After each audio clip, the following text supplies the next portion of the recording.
the last group of enemies? No. I was pretty sure there was another group of devourers. So. Hey, dead on stick.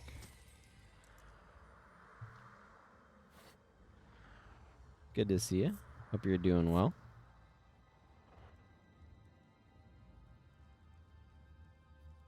I've just been running around Ascalon doing quests.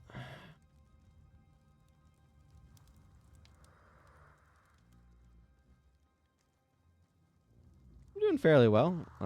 Still got a little bit of a lingering cough, but otherwise I'm doing all right.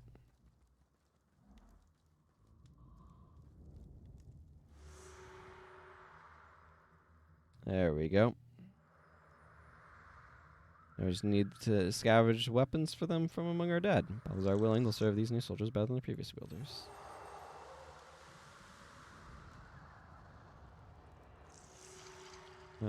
Okay, let's go talk to... Yes.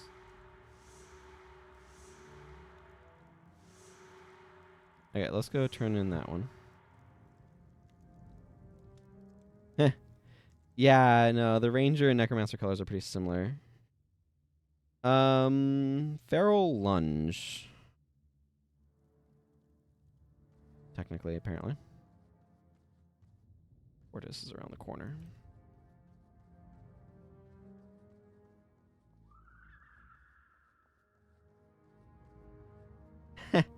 I mean, to be fair, there's a lot of pet attacks that I never use, so I'm pretty sure I'd get confused by a bunch of them. Pounce versus Feral Lunge, there's a lot of very similar pet attack skill icons as well. Like, not only is there a lot of them that I never use, there's a lot of them that are very similar. Like a cat jumping on something. So I am to be caught in the middle of some argument between Titus and Baradin. Not a good position to be in, but I'm sure you'll agree. However, it is no fault of yours, and you have performed your duties admirably. Now I have Shadow Strike available, and will not be using it at the moment.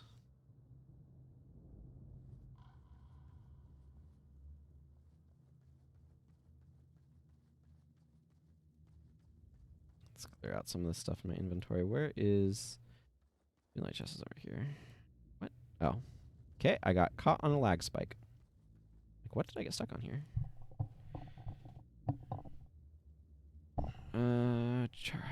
Let's add more to the pile. Apparently I'm collecting fetid carapaces also.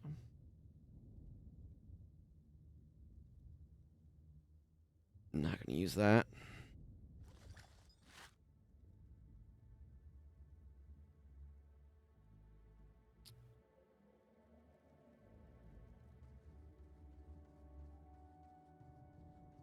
Riley, I got some stuff for you.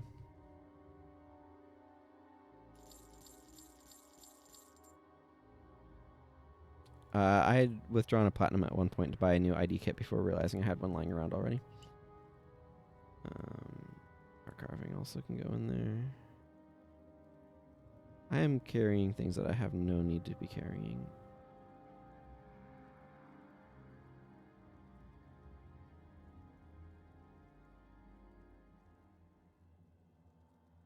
I'm going to sell some of these pre-searing collectible items because I do not need them. I will salvage these unnatural seeds, though.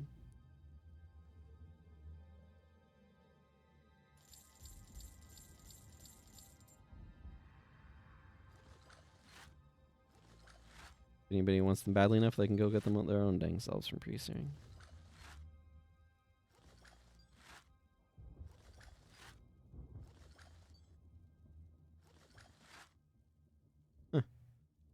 Reasonable, no attribute bow. Things we do for plant fibers. Okay. Let's...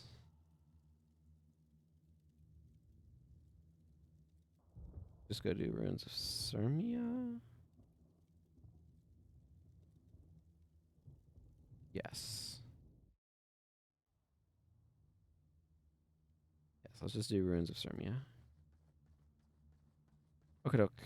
I'm going to actually walk up here and then I'm going to enter mission. I believe this mission starts just on the other side of this little ridge here.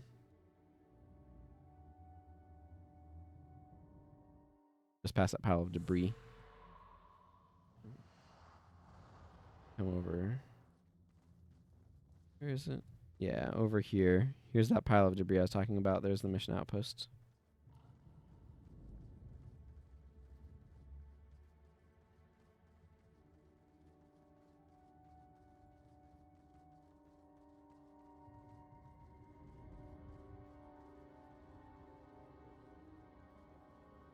Hollow stairs there.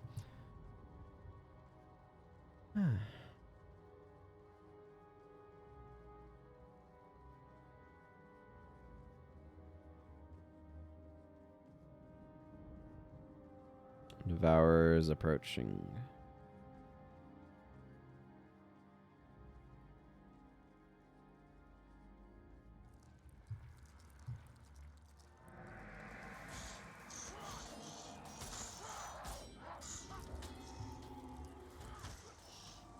Yeah, that's all of the pet skills I have right now.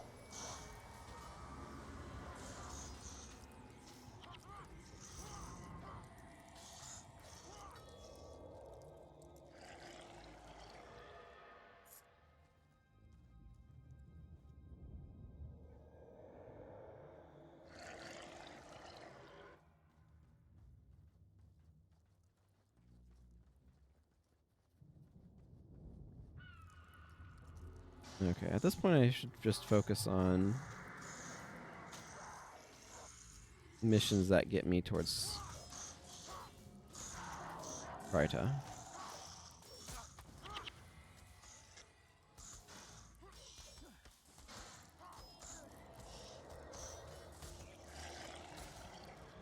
I think that's what my priority is.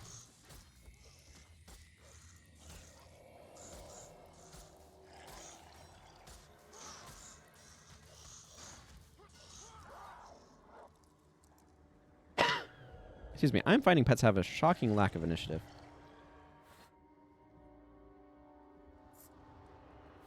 I like these rays coming in through there. A big one in the sky. Yeah, it's good stuff.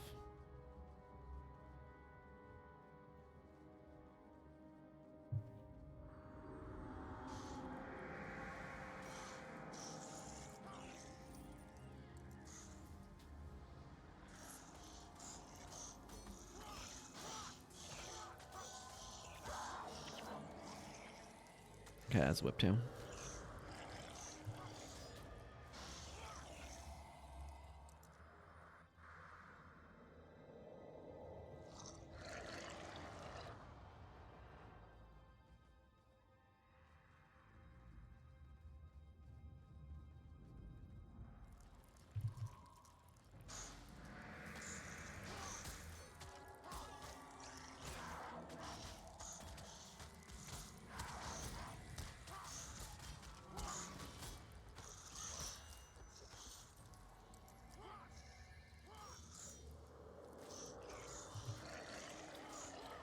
Yeah, I have to start wanting something for my pet to run towards it. I mean, I can use the UI as well. But I have to do one of those things.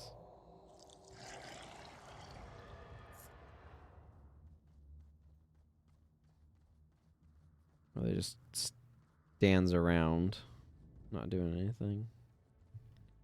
This area right here has always kind of reminded me of part of the Roman Forum. Or not always, but after going and seeing it, it reminds me of part of the Roman Forum. And that was over a decade ago now. My family went to some parts of Europe together in 2013. Very memorable trip for me.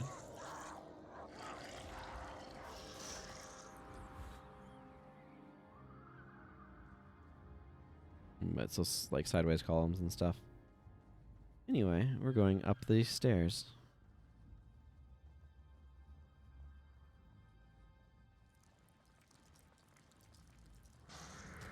Man, there's so many devourers along here.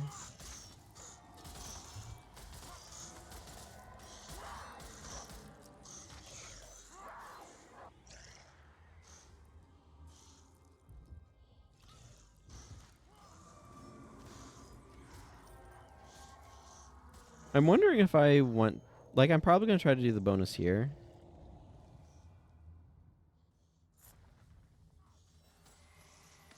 There's a Plague Devourer around here somewhere.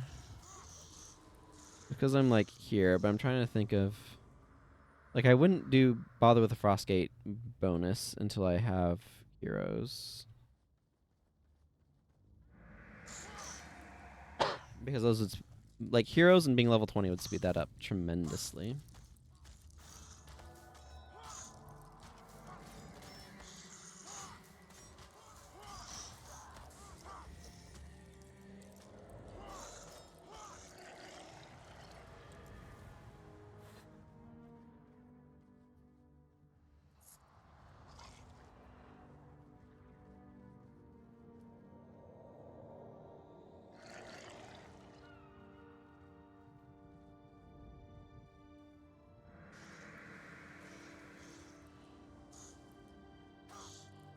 Yeah, people saw these over and over.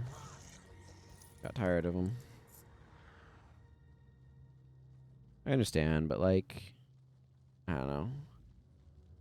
Prince Rurik should have been like level 15 here maybe and a bit more capable.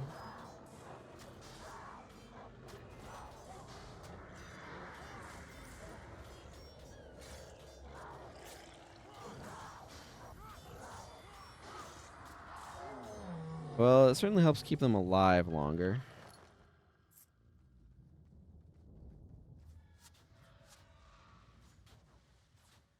It used to be good back in the day, Verata Sacrifice.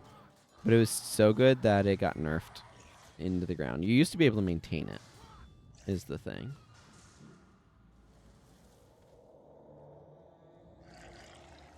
Kind of like how you can with like lower numbers of minions. Frankly, I'm kind of like doing minions as an incidental thing, though. I don't know how long I'm gonna keep it up for.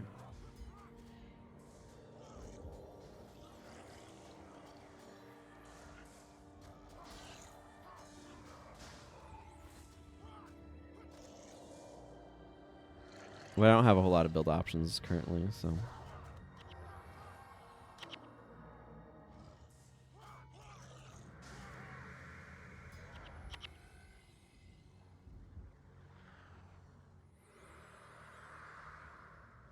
Saddens me too, Rurik. Saddens me too. He's sad to see Ascalon in ruins, for those who can't read the text.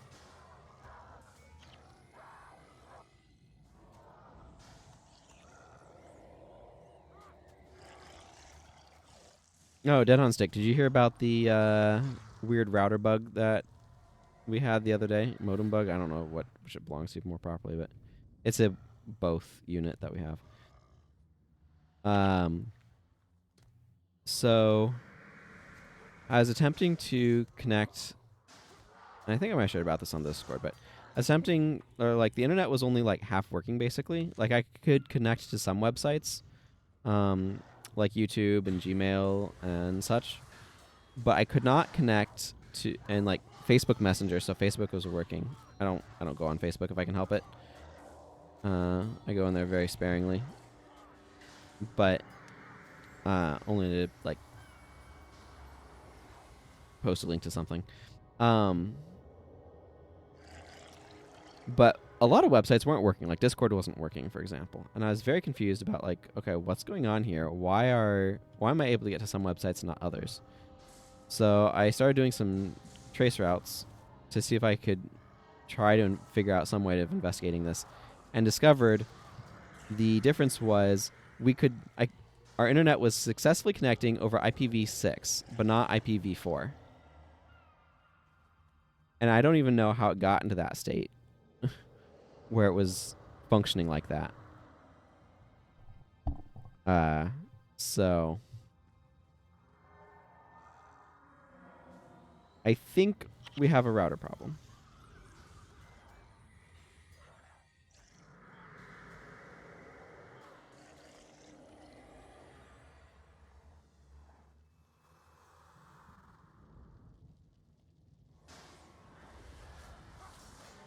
Hey, Mindspark.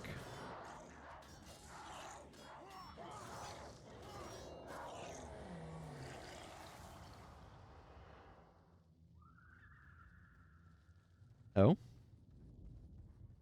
Like, resetting the router fixed it. It just took it like 10 minutes to... 10, 15 minutes to finish that process. Have you had something like that too? It's the first time I've ever encountered anything like that. So...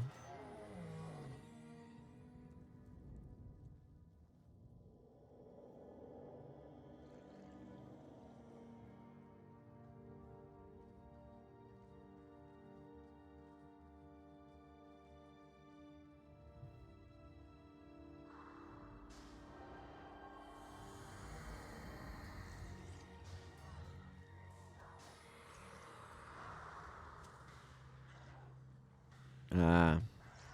I mean, that would make sense.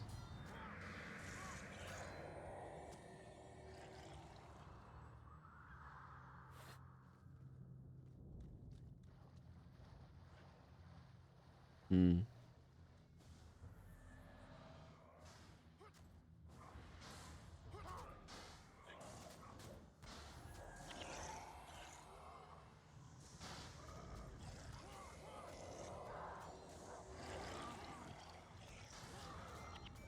For some reason, that just makes me think of the Nintendo DS Lite, which I don't think is what you were referring to, but it's very funny to think of somebody using a Nintendo DS Lite as some sort of internet hotspot.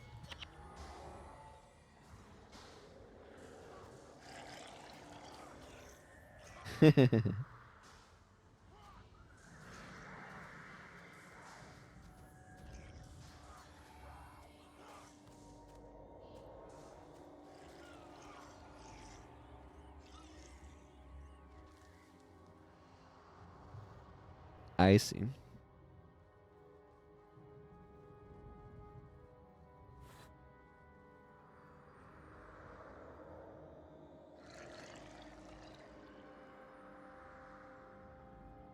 Hmm.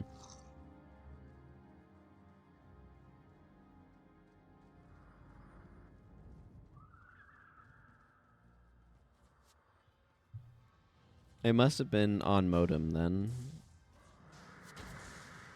Whatever our system uses.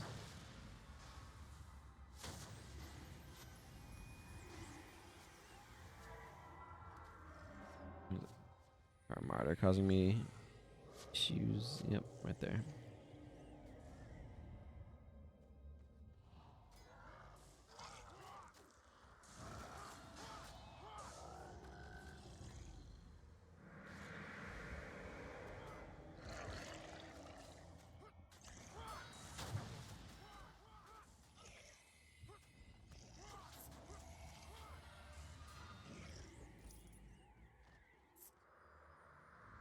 Get another bone horror.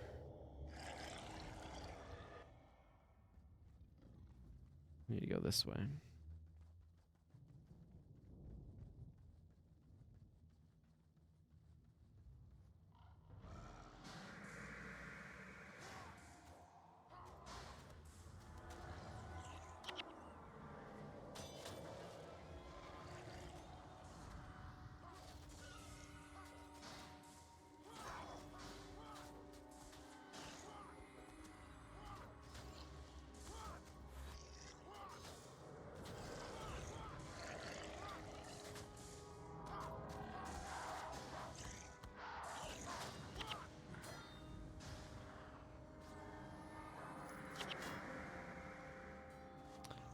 That was just a comedy of not having skills go off when I needed them to. Or getting interrupted by things dying weirdly or whatever.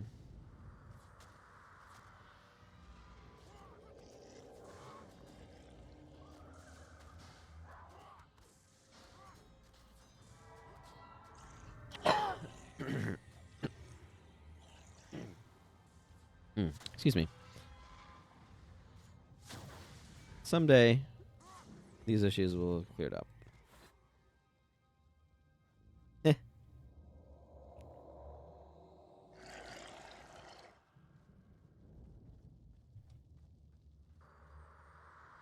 Yeah. You know what it makes me think of is the... Is it the Mutalisk's projectile in StarCraft Brood War?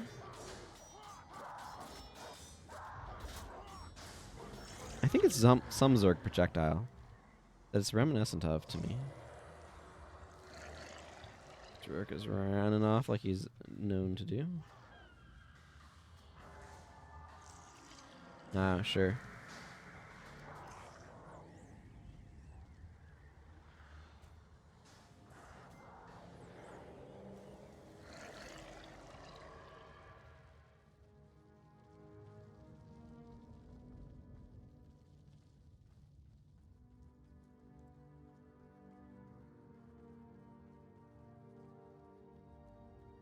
Yeah, I didn't really play Command and Conquer.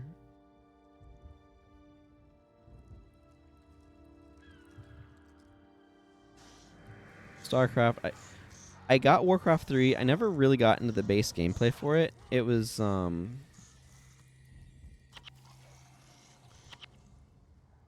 guess my brain didn't quite grasp how to do it properly. But it's really good for custom maps.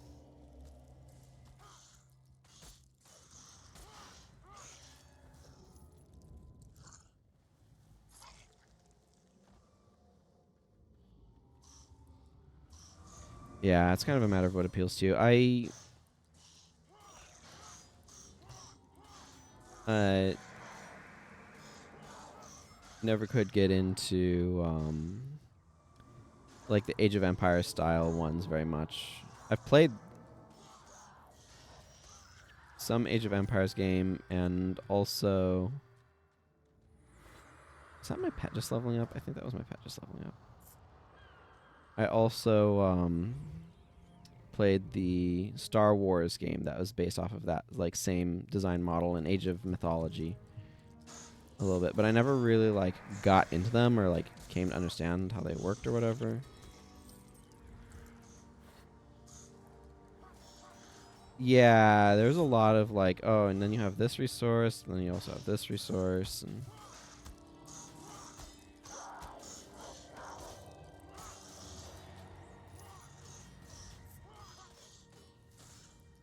I liked, but also like all of the different factions, I guess, felt very similar with just like, and here's their different flavor of this unit. And then like there was a, it was a much more like this unit counters this sort of thing, and I never did quite learn that arrangement. The other thing too is that the way the tech tree works like hijacks my brain to try to like rush the tech tree too much, which is a good way to not build up your resources in such a ways that you don't lose. I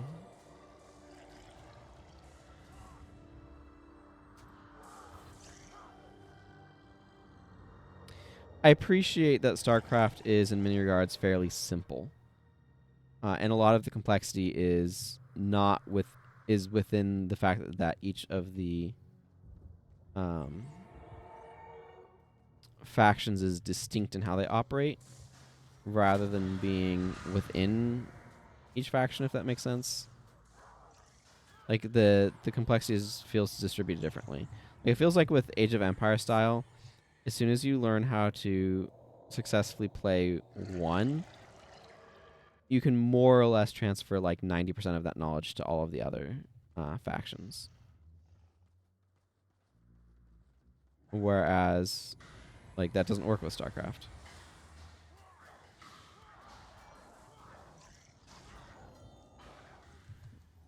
That's RA is red alert. Is that correct?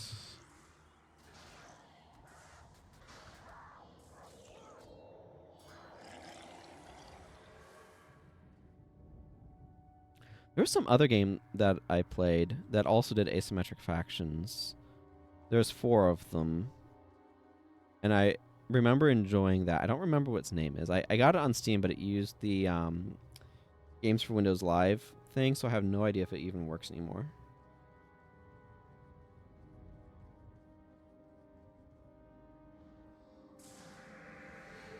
I believe that service went down. But I remember liking it. It had an interesting idea I remember for one of the factions where you basically string power lines, and then your units can travel along those power lines. If I remember correctly. That sounds correct, yeah.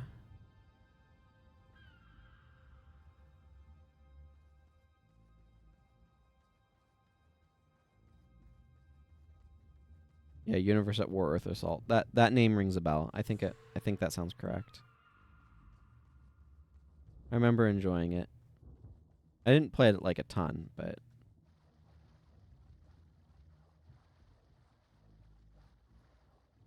if you don't care about doing the bonus, I think it's faster to just go through the tar. Or something. I forget how any of this works.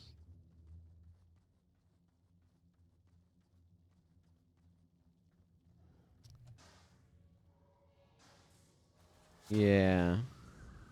I remember enjoying it. For the bits I did play it.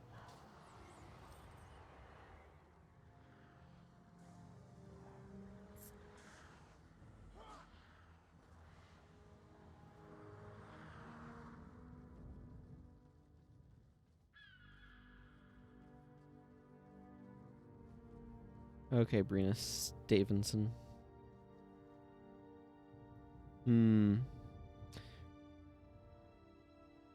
Dark Souls Prepare to Die Edition used it as well.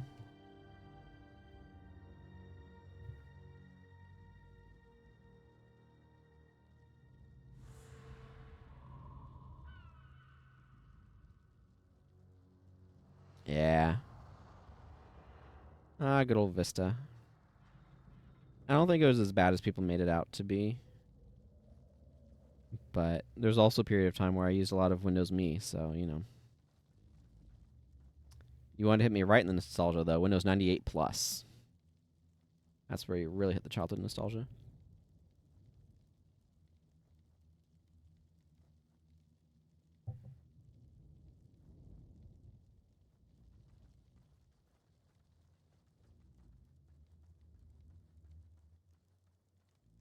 I forget what operating system.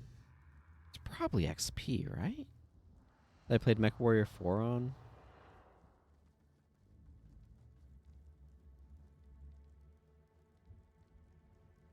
Yeah.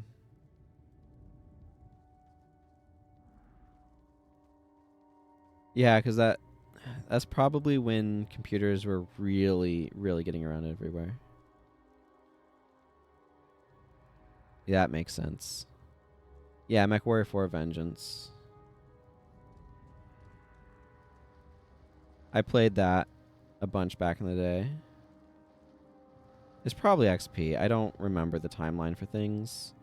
I know there is. I've heard kind of... Okay. Also very good. I wasn't entirely sure. I feel like I got kind of a mixed impression on it, but I really enjoyed playing MechWarrior 4 and just running through the missions and making a custom mech and putting on the cheat codes so I didn't have to worry about heat. And I used a lot of cheat codes as a kid. Great way to add difficulty modifiers. Or not cheat code, as like a cheat menu option or whatever, but that's how I played Doom as well. Turn on invulnerability and just run around blasting things.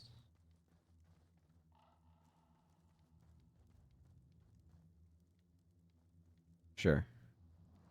I have a huge soft spot for because of MechWarrior 4. I remember we had a Sidewinder Pro joystick that I remember playing it with.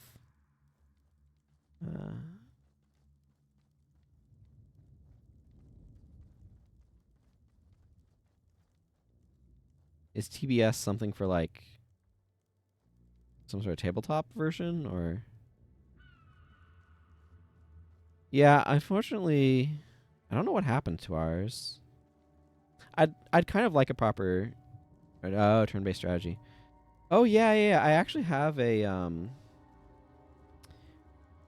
CD copy of some sort of MechWarrior, more of a squad strategy game or something. I got the disc, but I never ended up playing it, I don't think.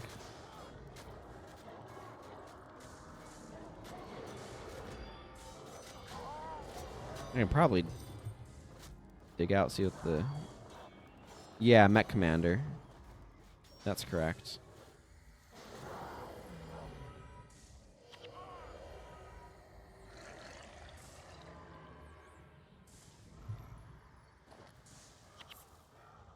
Was my monk down?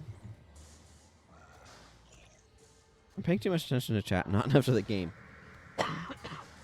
Excuse me. Yeah, I think I have like Mech Commander too.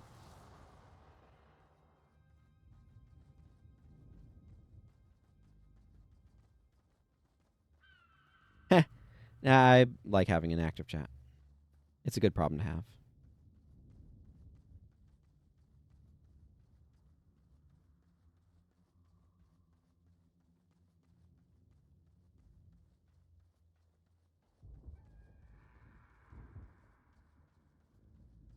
And I'm not wiping, so that's the important thing.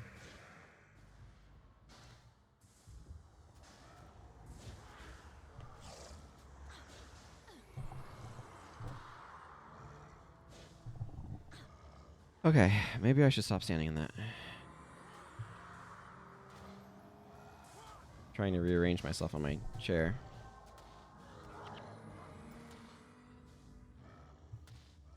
Oh, interesting.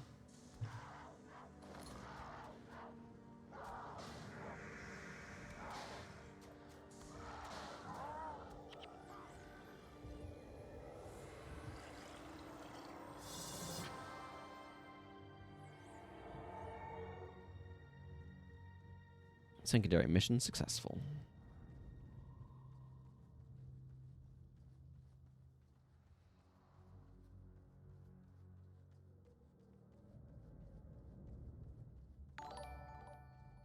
Hey, Lolo. 22M. Welcome. Zateo Zulon. Hope y'all are doing well. Hope you were having fun. Hope I'm pronouncing your name okay.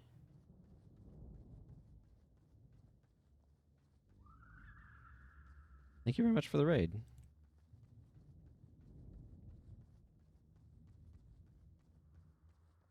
I appreciate it.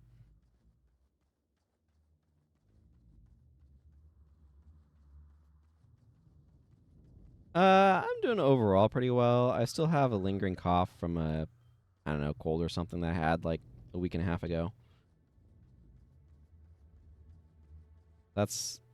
I'm ready for that to be over, but otherwise I'm doing reasonably well.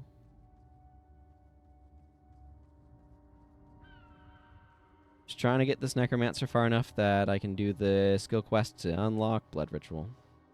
That's in Kryta. North Kryta Province, specifically. So, I'm a ways away from that still. Don't know that we're getting there today. I've got like about another 2 hours I'm planning on going.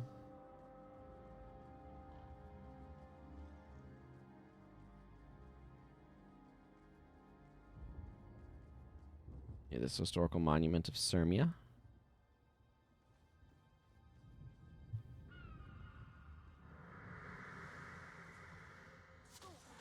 That quest gets to the -50 Sesta. And we're talking about Battletech. I played MechWarrior Vengeance a bunch as a kid. Enjoyed it. I have a lot of nostalgia for it. Like me a good Daishi.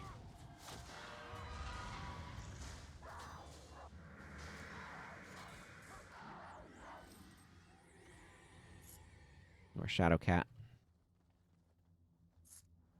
Shadowcat was a cool chassis.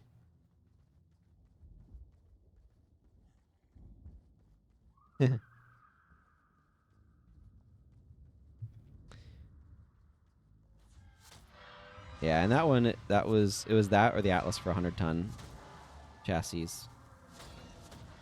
And I didn't like the Atlas.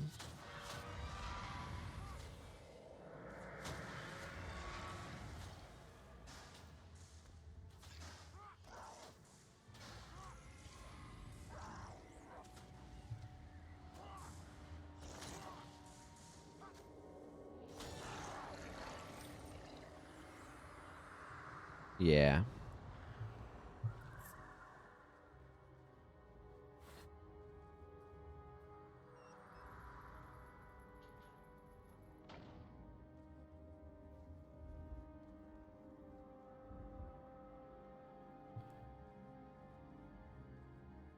Then there's the Madcat Mark III.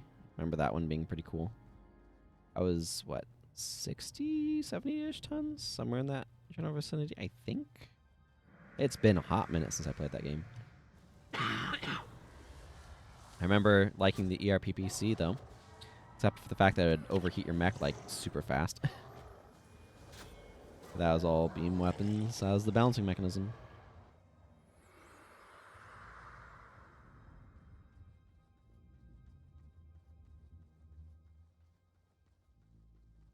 I really like the sense of...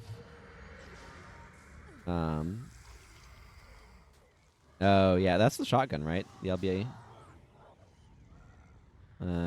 Is it LB20X or LBX20? I don't remember. Yeah, I'm not surprised that people have optimized it.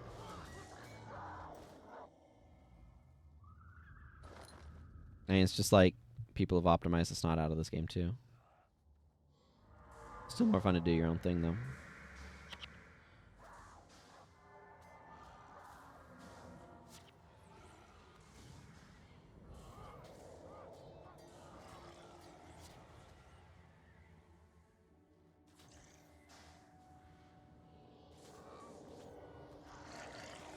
I remember liking the Gauss rifles for sniping. Give me a nice light Gauss rifle. I think I want more soul reaping. I should take that point out of blood magic. I'm not using it right now. Long Tom was an absolutely silly weapon. Yeah, they did, absolutely. That nice, what, like blue thing coming off of them. But I just... the mech aesthetics, just... I really like the mech aesthetics from BattleTech.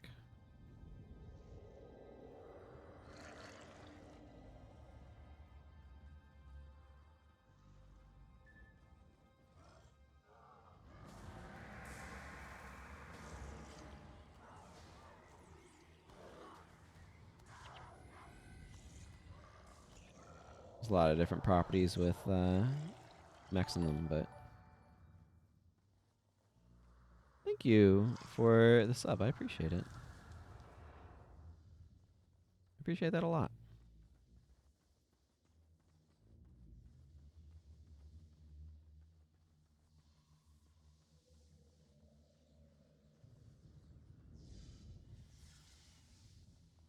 Ah, yes. I still want ArenaNet to address this. Yep, Prime sub to tier 1. It means that you went from subscribing using a Prime sub to using a... I mean, it's the same type of sub, but it's just not the one that's included with Amazon Prime.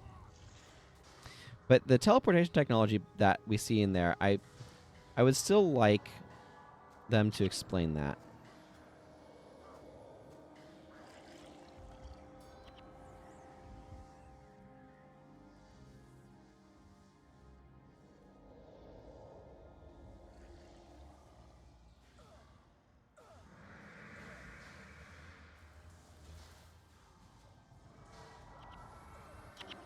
Because, like, it's clearly some sort of...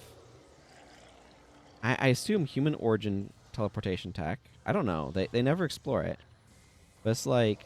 It's obviously able to take us a decent distance, going from all the way up here, where we are, to all the way down over in here. Which is not a minor distance.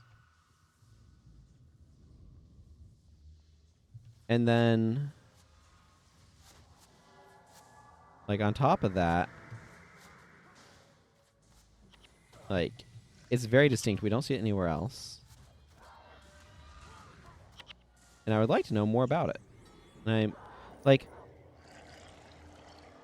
my feeling is that ArenaNet goes a little too hard on a surrogates being special and kind of ignores all of the other teleportation technologies that, or techniques, I guess you could say, that have clearly shown up elsewhere. I mean, they do have the Forgotten Teleporters from the Crystal Desert in a ruined state in, the Crystal Desert, where you are able to activate some of them in Guild Wars 2. But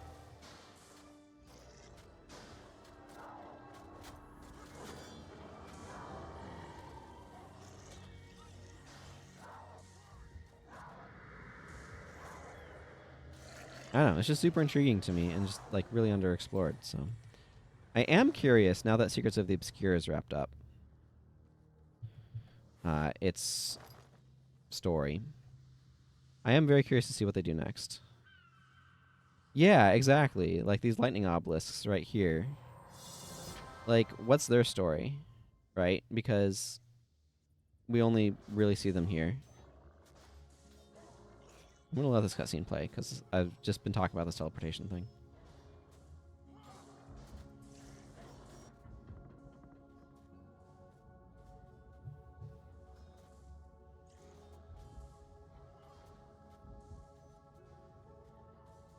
I don't know why everybody's like, we'll just give the Asura a monopoly on teleportation stuff.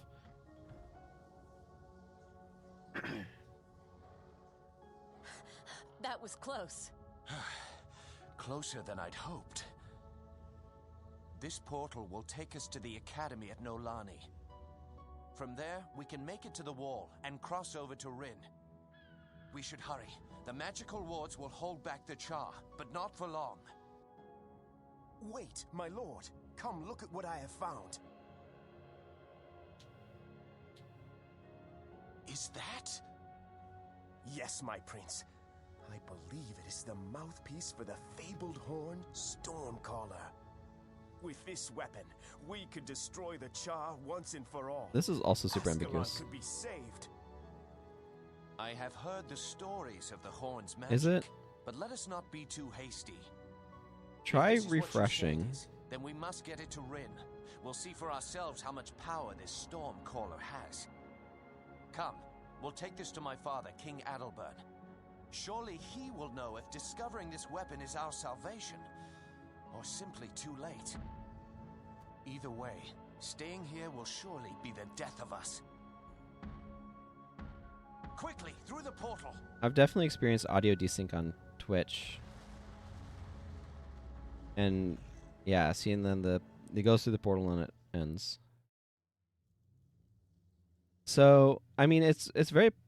I don't know how the audio can desync from the video of the stream. I have experienced that myself, though, on Twitch streams that I've watched, where the audio and video will desync. It is quite perplexing as an issue. I do grant you.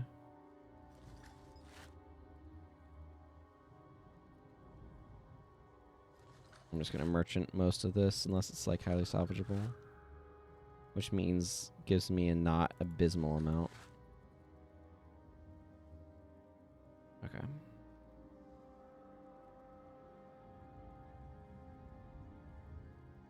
But yeah, that's a really, really weird, annoying thing, and I have no explanation for you.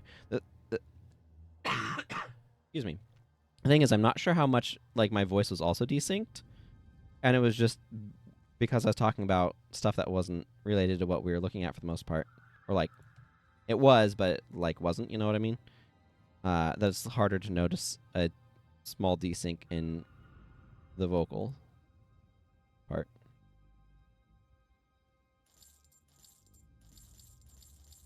This stuff is deeply not worth salvaging.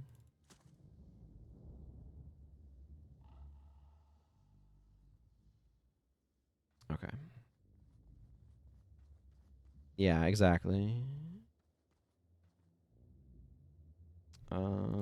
Is there anything immediate that I want to do here? I do want to eventually get Greenwich Courthouse, but I don't think I need it right now. So let's just enter this mission. Because I would like to...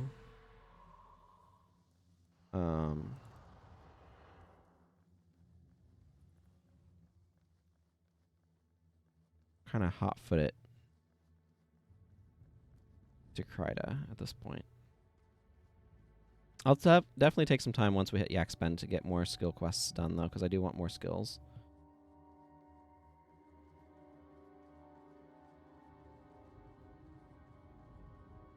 But I generally want to get my skills through skill quests just because that's financially preferable. Especially if there's skills that I'm not, like, super likely to want to use.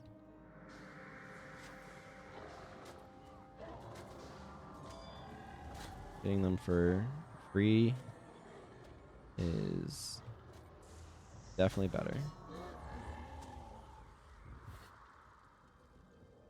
I don't think I'm going to do the bonus here because it's really tedious.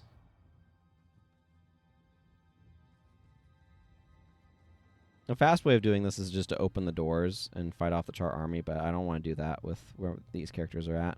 If I was all level 20s, I'd absolutely be doing that, though.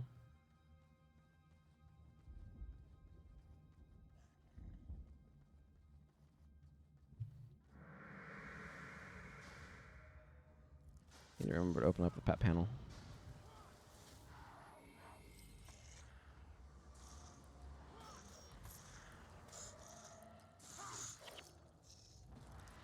What, you get Plague Devourer.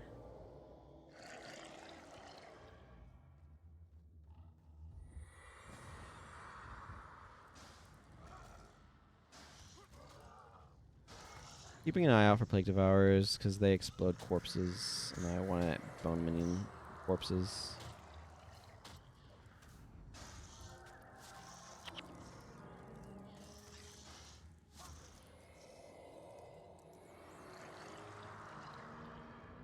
I could actually go for barbs and more of a curses focus. I don't think I have a whole lot of good curses right now, though.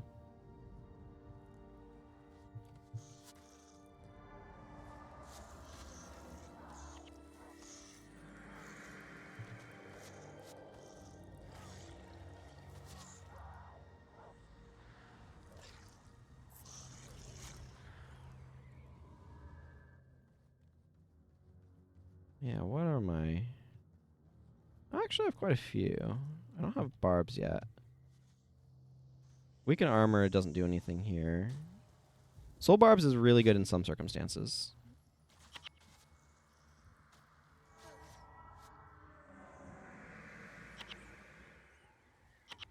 Yeah, Mark of Pain is actually probably not terrible with the pet. That's not even worth going up there to grab, I don't think. Or Master Kasana. Kasana? I think those are all A's, aren't they? Yeah, Kasana. Yeah. I feel like there's a lot of effects that I would need that I don't have access to at the moment.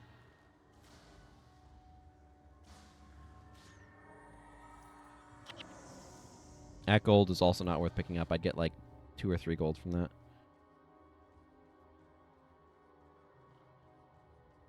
Yeah, the problem is attribute spread at this point. Like, I do have Shadow of Fear. Which is definitely a strong skill. But I don't have a whole lot else to go with it.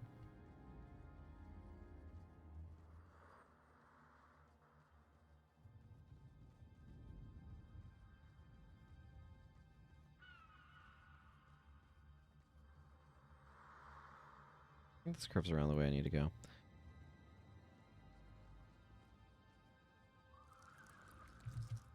My dream 20th anniversary update would be explorable versions of all of the Prophecies mission maps.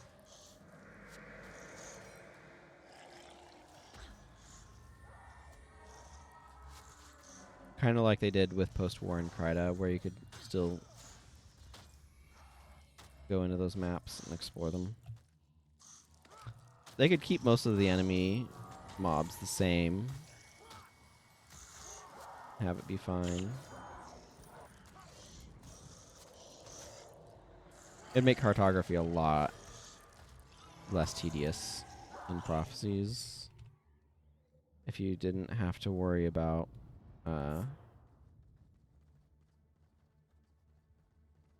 mission constraints.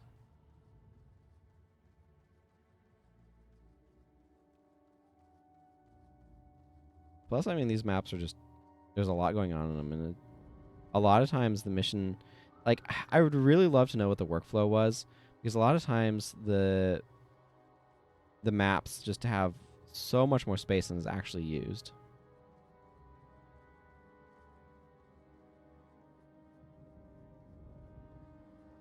And I find that kind of perplexing. Like, just, it feels like they designed the maps and then put the mission into the space rather than figuring out what they needed the mission to do and then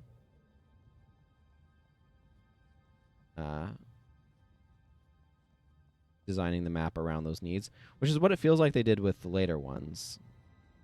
Like, it feels like they used the maps a lot better in future ones, but also a lot of it too is that they were explorables. So you've got, like, Vizuna Square doesn't have an explorable version, but you use, like, that entire map as part of the mission. So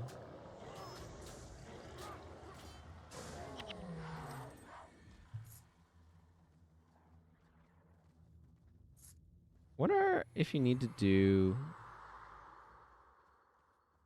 yeah, if you're coming foreign, that would cover it, right? I was just thinking about Vizuna Square and cartography, so don't mind me.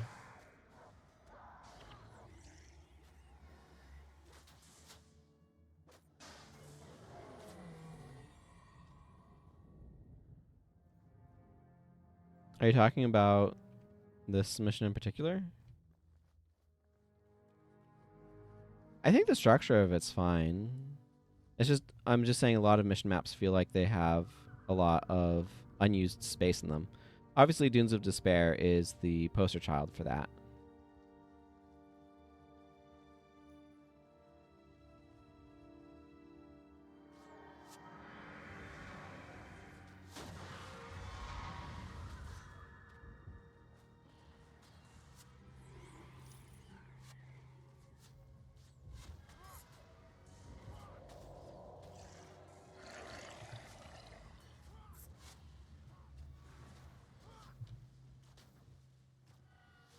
I like that they give you some random allies to help out in this one.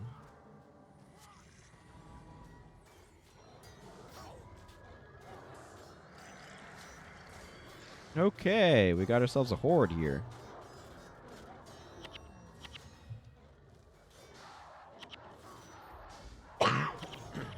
Excuse me.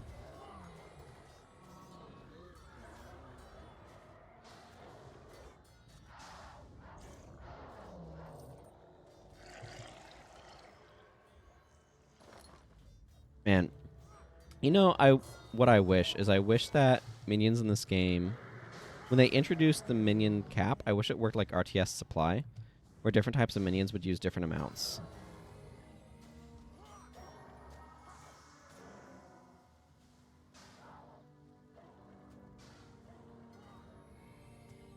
I think that would have helped a lot with balance between minions.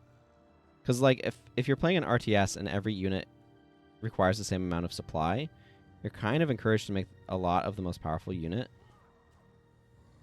aka Bone Fiends. But if they cost different amounts of supply, then there's reasons to, like, change up your allocation. And that's interesting.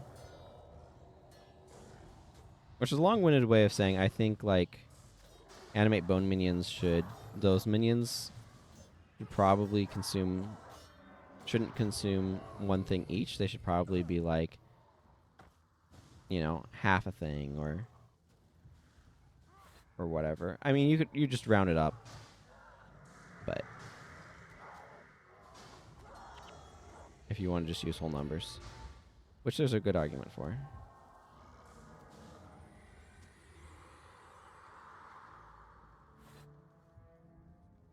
Let's go back here and clear out these Char Stalkers before they become a problem.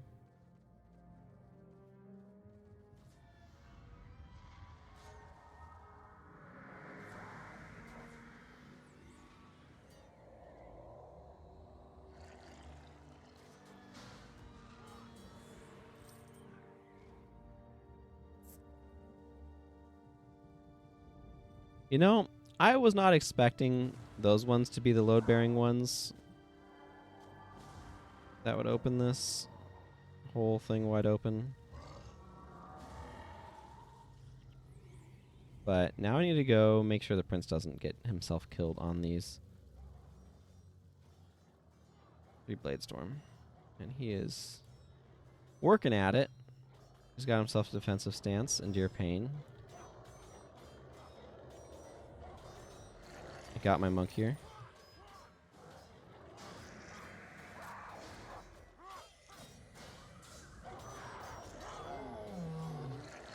Got minions that are small but mighty. You know, they're same level as these char.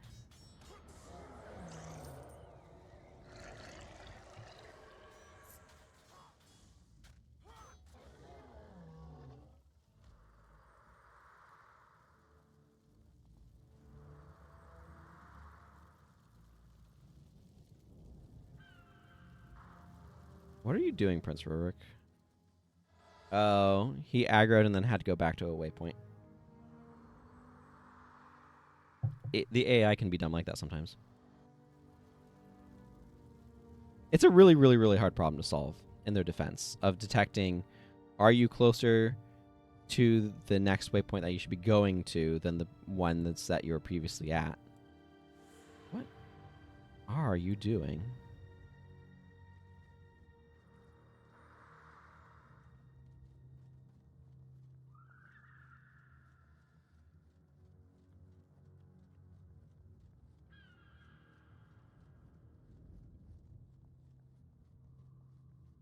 Some trees on the side of the road. It would... I would love to see what this area looked like before it got destroyed. You know? An important highway for trade leading from Rin, or from the Nolani Academy down through the wall to Rin. Like, this gate obviously would have been operational then.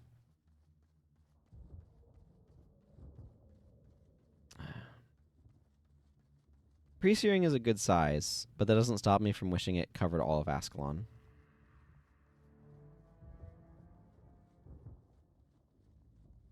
Or wanting like an Oracle of Ages type, Legend of Zelda Oracle of Ages type deal with it, where you could go backwards and forwards through time and kind of like see the whole space, both before and after the disaster. Yes, his father trifles with doors, etc.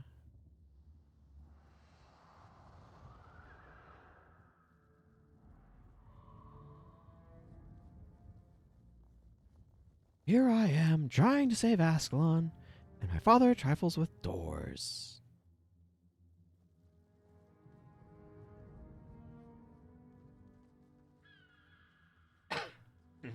I mean, to be fair, he wants to keep the char from getting through, so not that it worked.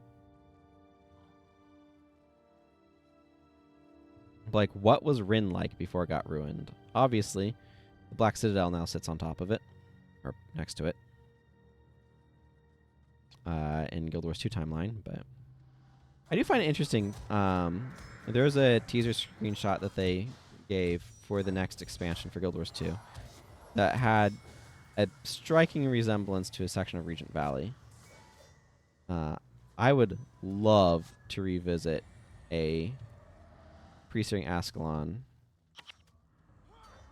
Yeah, I agree. But that looks kind of like a pre-searing Regent Valley, and it's like, I mean, probably not, but who knows? Because I would love to revisit those areas and more. Excuse me, I'm very hiccupy right now. In greater, like, what am I looking for? I would like to see them before some of the ruins, like before like during the Guild Wars or something. And I'd like to see more of the areas, like Buckmark Flats and stuff. Serenity Temple before the searing. Heck, what was that outside of Serenity Temple where that giant crystal fell? Like, that's such a centerpiece, but like things sort of look like something, right?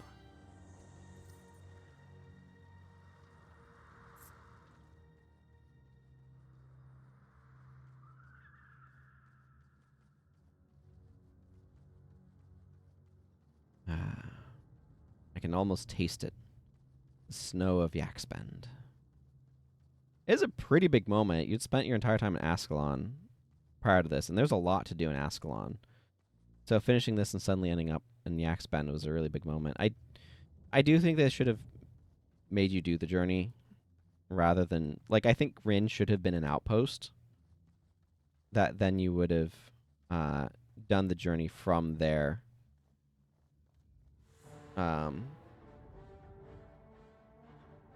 Up through the Ascalon foothills and stuff. I think you should have had primary quests to lead you, kind of like you have post Frostgate. Praise be to Duena if this works.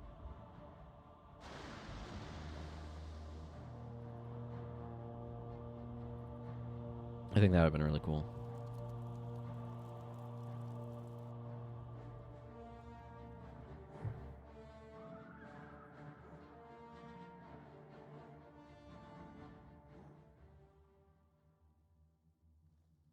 Sometime I'm going to continue streaming that playthrough of Middle-earth Shadow of War. I don't know when I'm going to do that, but sometime. Sometime I want to do that. Red Eye, the Unholy. That's how they feel about early airplane flights, right? Call them Red Eyes for a reason.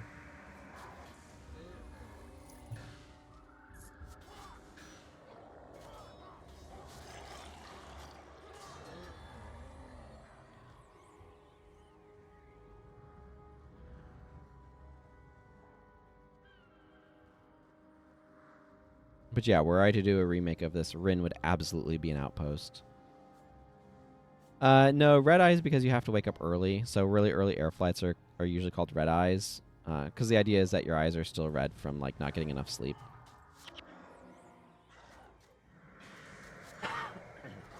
So we call them Red Eyes. A Red Eye flight.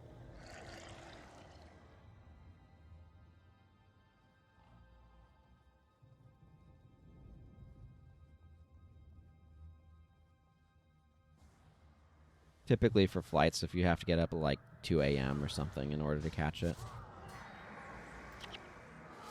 Man, my 2-second cast time Deathly Swarm is having a real hard time here.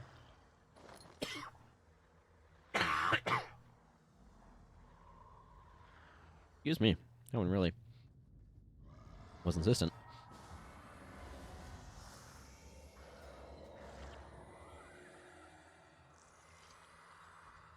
Okay, Bonfaz burnt fur. Let's take you down.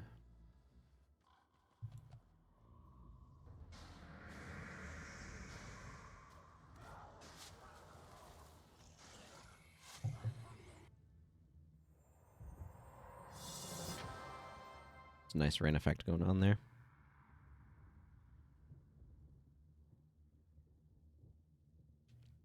I could just see this being an outpost too. All sorts of places they could put NPCs.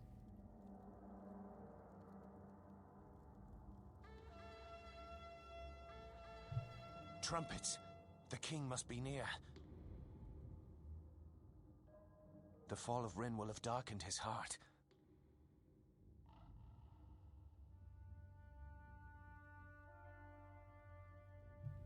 Everybody with an FDS. Hail King Adalbern!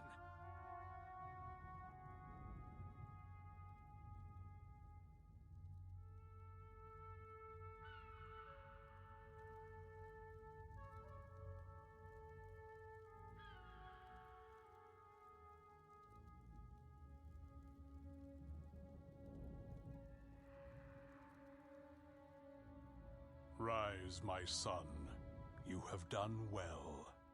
The discovery of Stormcaller is surely a sign of victory. It is a powerful weapon, but I fear not powerful enough. The Char have amassed an army of many thousands. Hello, Dr. Beatus. You overestimate these beasts, Welcome. Rurik. Do not be afraid. I am not afraid, Father. I have seen them in battle. Rin has been destroyed. It would be wise to escape while we can. We should make for Kryta and rebuild our strength, not wait here for death. I will never allow Ascalons to live in the shadow of the Krytans. It is Rin that will be rebuilt. And you will learn your place. You have grown proud, Adalbern of Ascalon. Proud and foolish. You would dare call your king a fool? I will hear no more. I banish you from Ascalon. You are no longer my prince. Right? You are no longer my son. People of Rin, your king will lead you to death. If you wish to see better days, if you wish to live, then leave the beasts behind and follow me over the Shiver Peaks. We make for Kryta and a new life, free of the Char.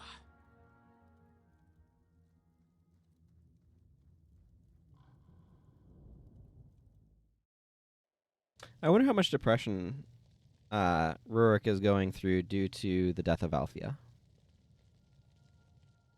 But yeah, that's something that I find really amusing, is they can't decide if the people should be called Ascalons or Ascalonians, and they use both.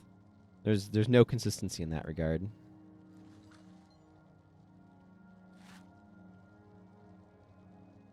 Man, so much of these items are just absolute garbage.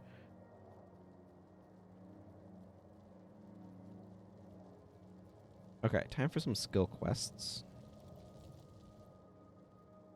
Also, I'm going to add Dunham and Claude.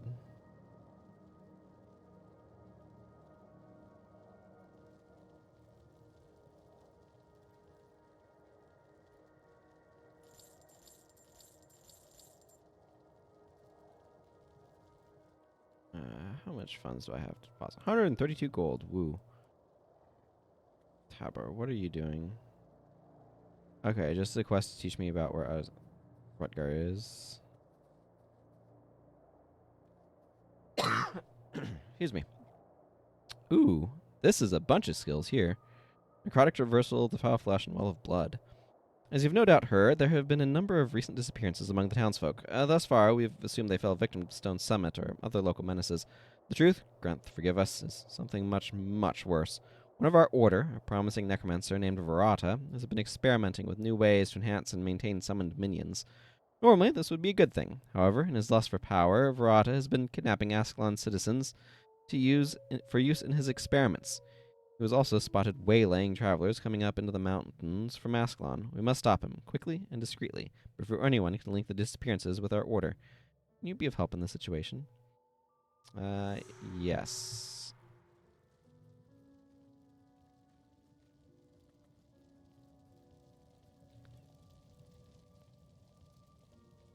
The way is blocked. Road to Borless Pass. I don't know why they have two quests that are doing basically the same thing. I'm not going to worry about that quest right now. I'd rather leave it there.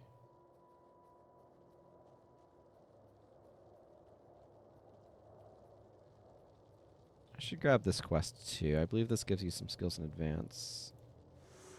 Oh, Suffering and Debilitating Shot. Neat. Okay. Let's go. See if I can rescue Artemis long enough to be able to do stuff too. Sin around here? Is she in the other map? I know Sin gives us a quest at some point.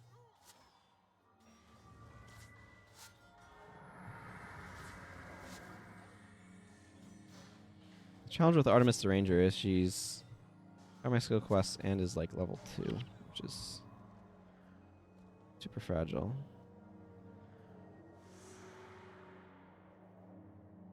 Okay, so that's down that way. Yeah, a lot of people have been saying they'd like a Guild Wars remaster. I've certainly seen the sentiment around.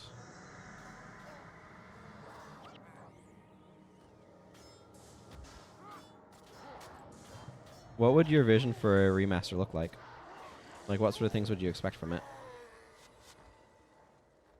Are you just thinking like a graphics overhaul or something more elaborate?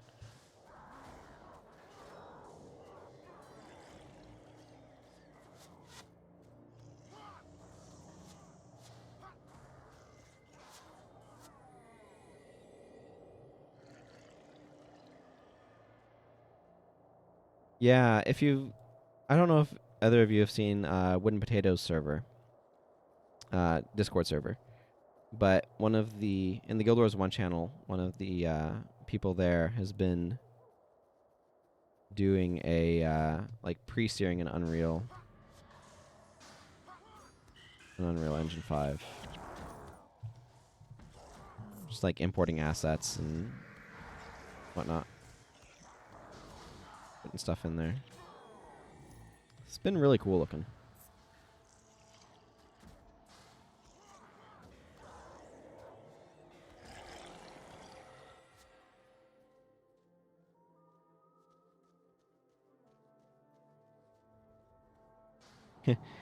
I never understood the jumping thing personally.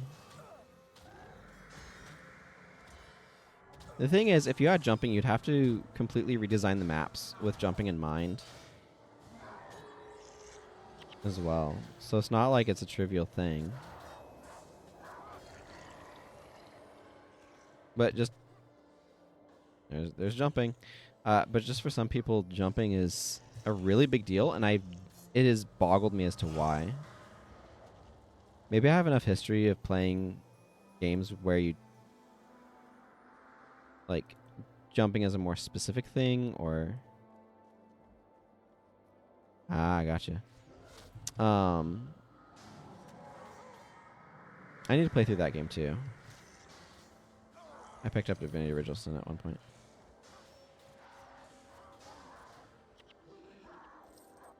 I guess so.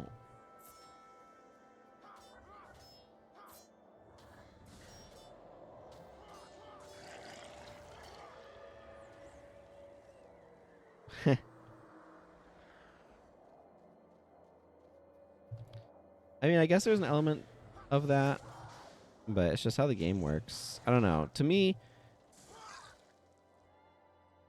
that's never been a big deal. I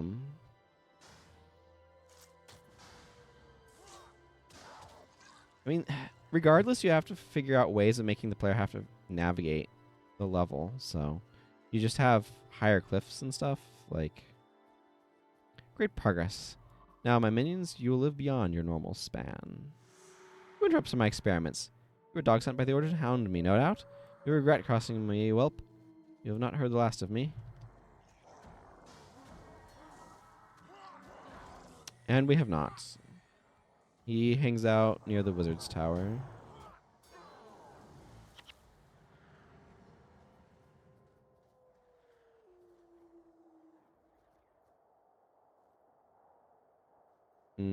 Mm-hmm.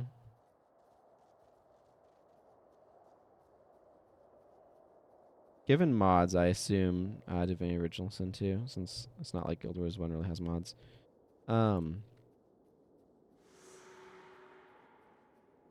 Oh, that's lower than I was expecting it to be.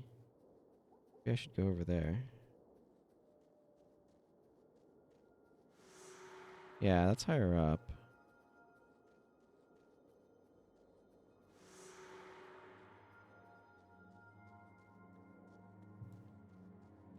Yeah. I hope it is. My experiences with Divinity Original Sin 1, yeah, were not... It had problems, in my opinion.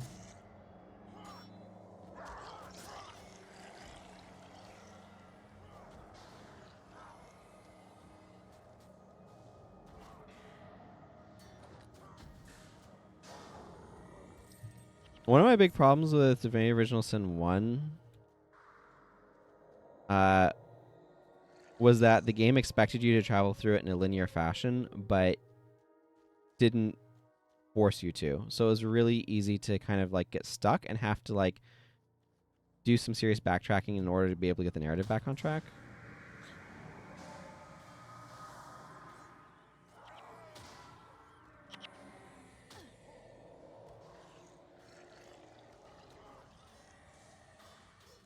Plus, there were just some puzzles that I got horribly stuck on when I played through Divinity Original Sin.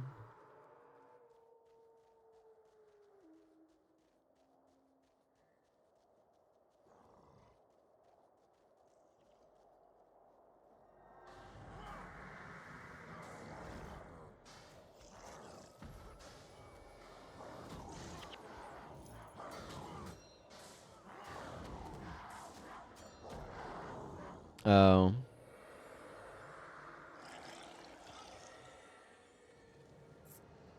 Sure.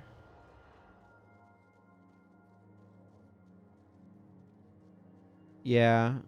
There's definitely a question of, like, how do you... If you're having quest markers, how are you deploying them?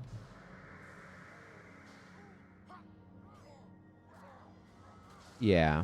It was an earlier stab at it, so it makes sense that they'd improve at it over time. The thing is, you have the guidance from the dungeon master to help you with. I have over aggroed something ferocious like, and that's not great.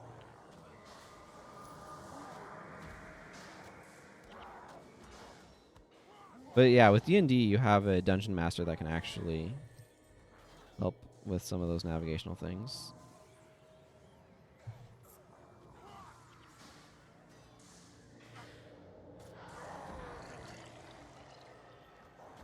Yeah. Exactly. Like, you have that freedom.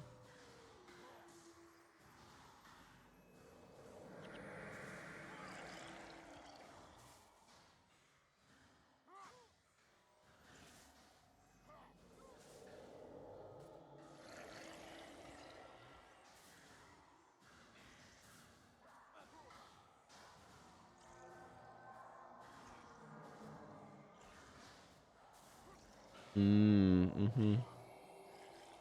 I mean, that makes sense, too, if you look at the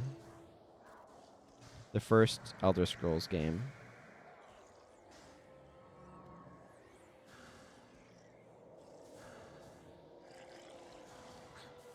My pet can't attack because of pacifism. Well, that's a bummer. I think we might be wiping here, folks. Call it a hunch. Oh, yeah, that's definitely been done for quite a while.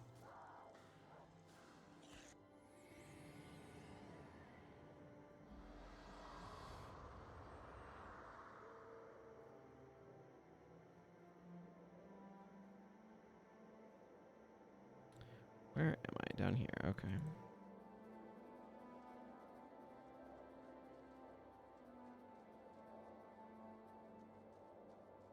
Yeah, I was talking about that earlier, actually, on Stick. I feel like levels should have narrative meaning, and a lot of times they're just employed. Isn't WYs like Flash? I don't know, a lot of UI stuff has been done in Flash. But yeah, I feel like leveling where it's just the game kind of keeping pace, like, it doesn't mean anything, and I find that really uninteresting.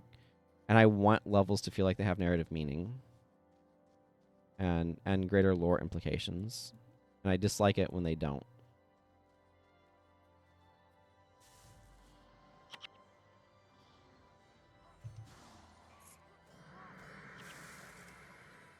Okay, good. We got rid of that dumb plant that was causing problems.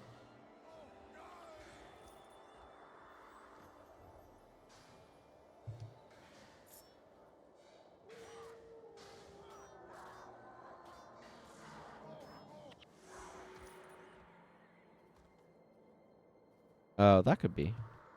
There's definitely... Oh, maybe it's like scale form. There's definitely something that I think is like Flash for video game UI that gets used a lot. I just don't remember what it's called offhand.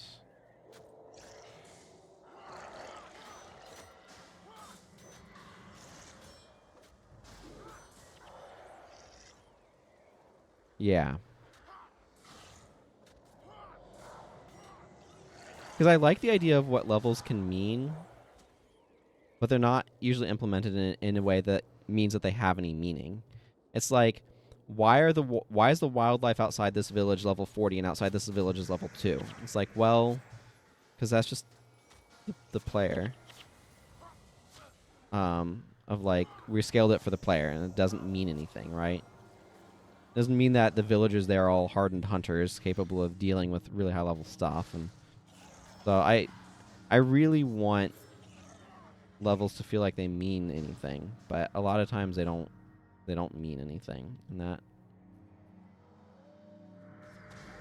that annoys me profoundly.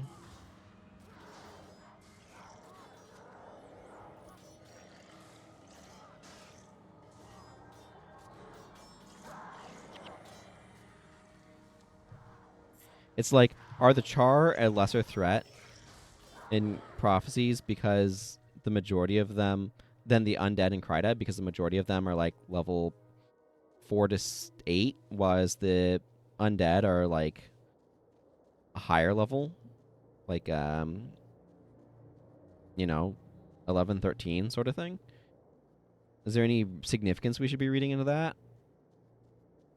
Or is that just, the levels that things are at for the player according to about where they expect the player to be? It's like,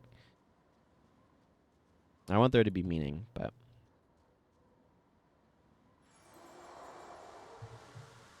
Okay, we'll do Boreless Pass in a bit, but I want to kind of continue my way through here for now. And like, it's even more extreme in other games, but I don't have a use for this skill right now.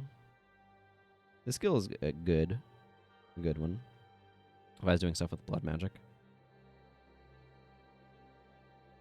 I think there's some times where this is quite useful, actually.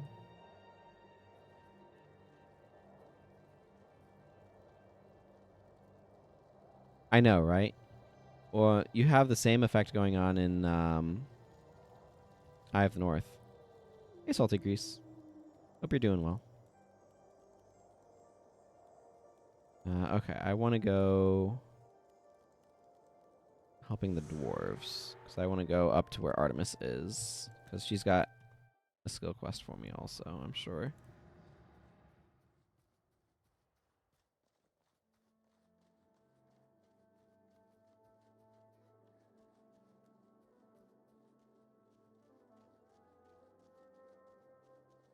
Hello there. How's my Obi-Wan Kenobi impression?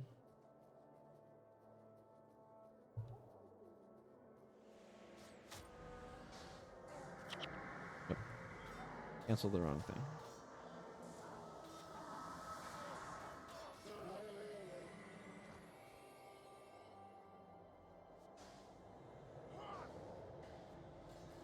I think if Guild Wars 1 had a remaster, you'd hope for some balance changes too. The Master just completely broke PvE update.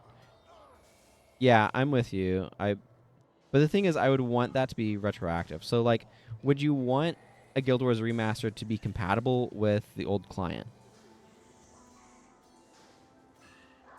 Shatter Enchantment. I mean, Shatter Enchantment is less of a problem than Strip Enchantment and Chillblains, which is on every friggin' Necromancer under the sun. It feels like. That's not true, but it feels like it sometimes. Because those both remove too. Crystal Desert is actively hostile to Elementalists. Just because of the Scarabs. It's like, oh, you walk into a group of enemies. Every single one of them has Chillblains. You can not keep any enchantment on your party at all. It is so brutal.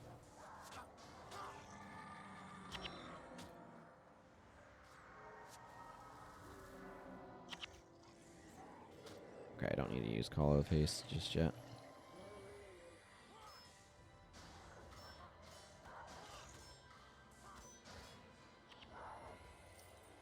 Yeah.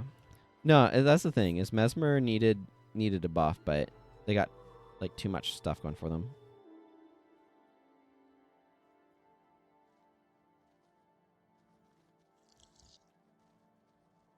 Yeah, there's also an element of that. I mean, they gave the Elementalist... Yeah, Paragon needs so much work. They gave the Elementalist their update too, but I don't think they... I don't like the direction they're trying to go with the Elementalist.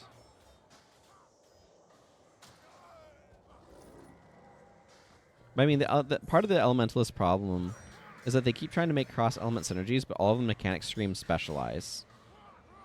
Right? So that's one of the the problems.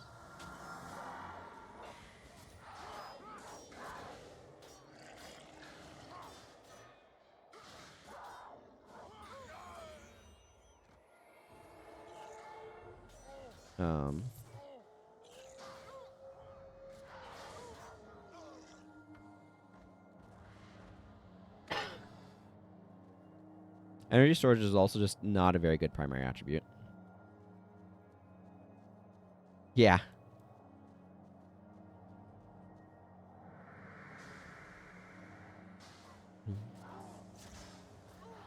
Just fall back on everybody. I mean, Ritualist is the same sort of way, though, dead on stick. Ritualist has, like, just a couple of builds. And the most overpowered healing skills in the game for secondary. Non-elite. You know what I mean.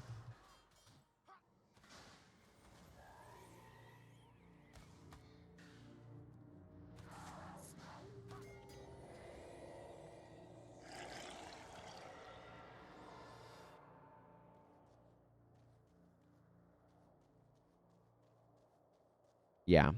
Well, and part of the problem is that the gameplay between PvE and PvP is so different that the things that are good in one are often bad in the other. I know, that's the thing that... I mean, they sped up spirit activation times for ritualists. But I know what you mean. Like...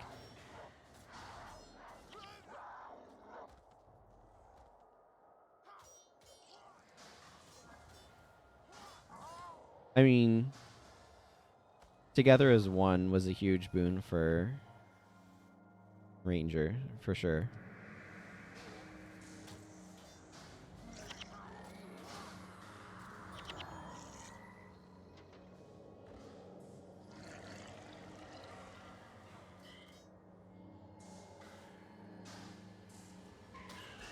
I agree. I think Ritualist is in a better spot than Paragon.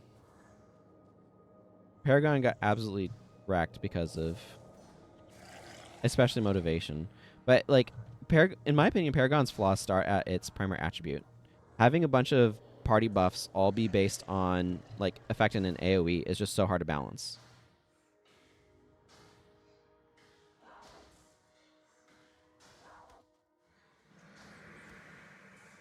And it's really... like, they needed...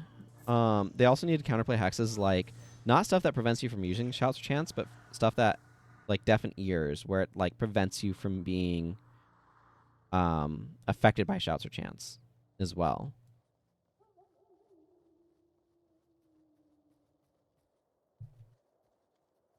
I don't know why Artemis here is level 2. I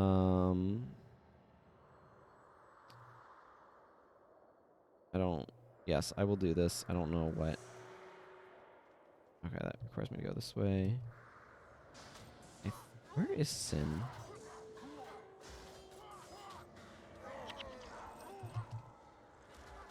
Yeah, there is.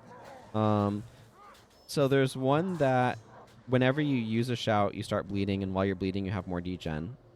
There's also the well that prevents the use of shouts while you're in it. And there's also, yeah, ulcerous lungs. And then there's also vocal minority, I think, that prevents the use of shouts and chants outright.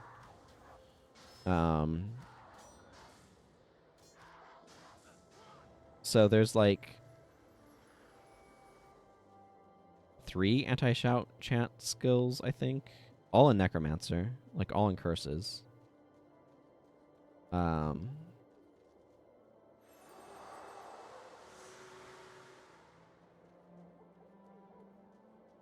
And then there's... maybe it's just a monk thing? Oh, you know, I think it's just a monk thing. And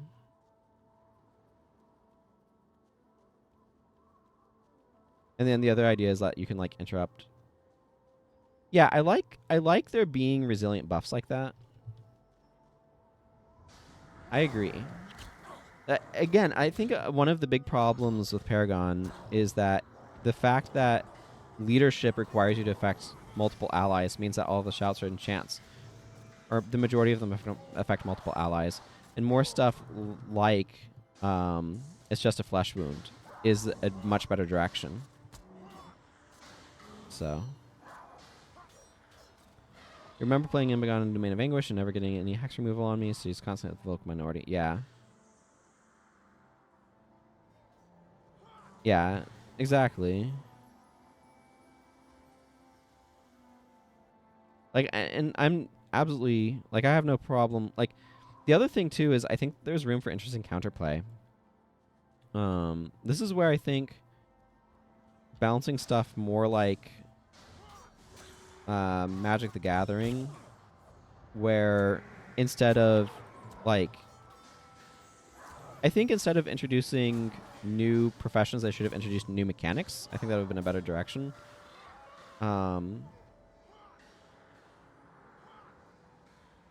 I love Blessed Light. It's probably my favorite Monk Elite. But, like, if weapon spells had been kind of a general thing, and so you'd apply... I mean, that's entirely an energy management thing, though, Dr. Beatus. This is just Soul Reaping being broken.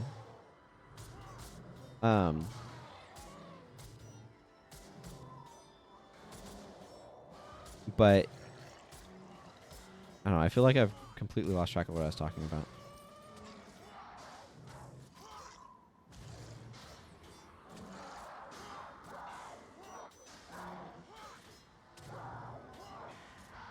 I mean, oh yeah, weapon spells.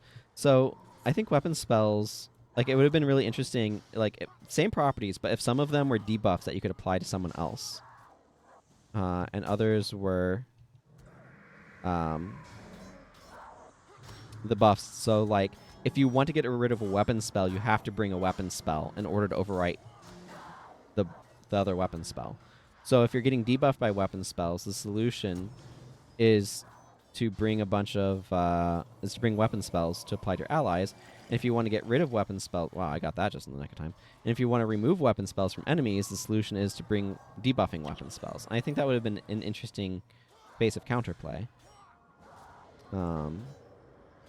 But yeah, leadership requiring things to be AoE, I think, creates a problem because AoE buffs are too strong.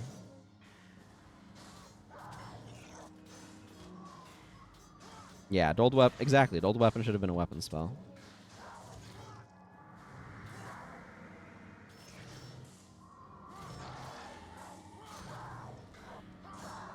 Man, this guy is super tanky.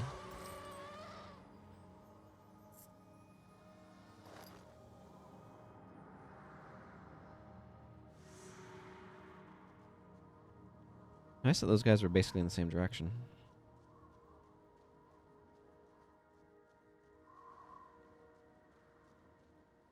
I mean, a lot of it is compression, too, because normally I see it be a BIP Rit. So, like, the fact that you're able to bring +6 BIP on a Necro and then bring healing.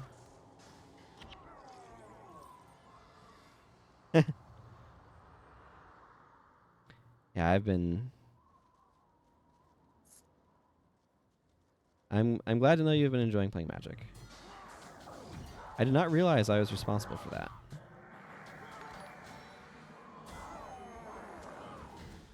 Cool.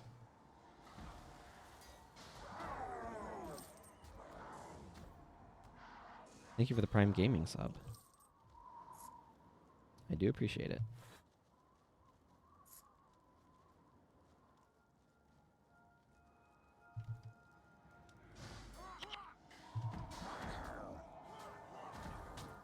Yeah, I'm very confused about...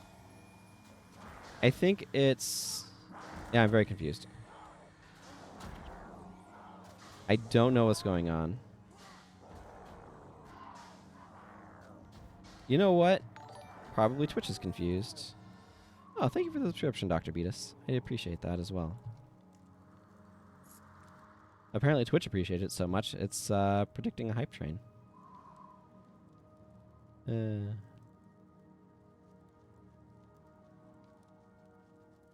Hey, Minar. I am not a stone summit. Yeah, let's get you back. Let's turn to my quests.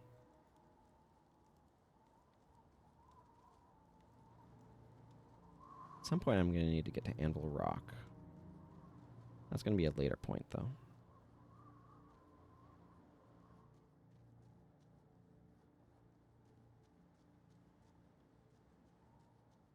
Ah, it's so beautiful out here. I love the snow particle effect. It's really, really pretty.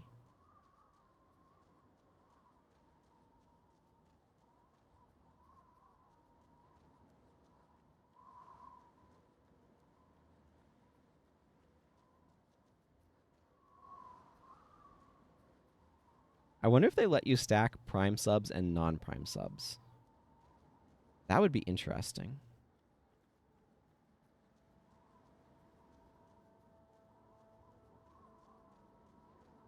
I have no idea, though.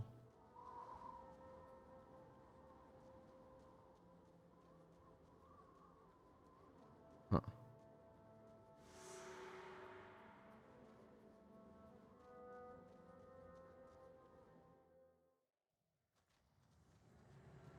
Hey, Rangel Ironbow. Thank you. That Grim Cesta is actually real good here. I'm going to grab this quest and then promptly not do it. And see if I can keep Artemis alive. Also, I want this Grim Cesta. Yeah, because the one I was using was versus the Char. Which is not my concern at the moment.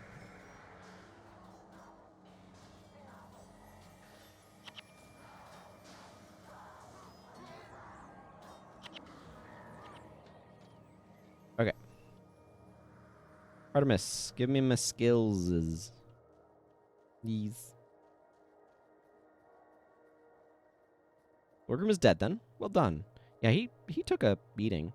Perhaps some of these beast masters will abandon their trade when they hear of the justice Melandri brings to those who defile her domain.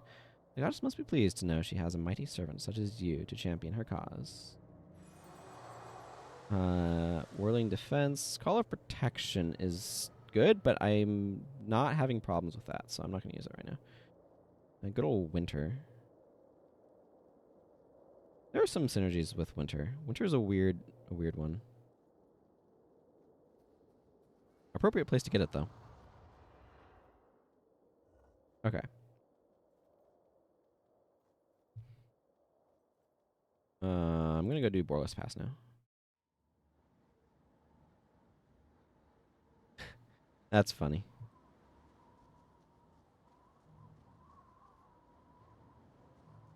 Huh. Well, at least that, I guess. Ooh, that ID'd nicely. I think I got a high roll on that. Whenever I say high roll, it always sounds like Hyrule to me. I say it kind of a lot. I've been going to Magic drafts, and choosing who goes first, we always say high roll. And I always think of Hyrule and Legend of Zelda. It's a real thing going on in my brain.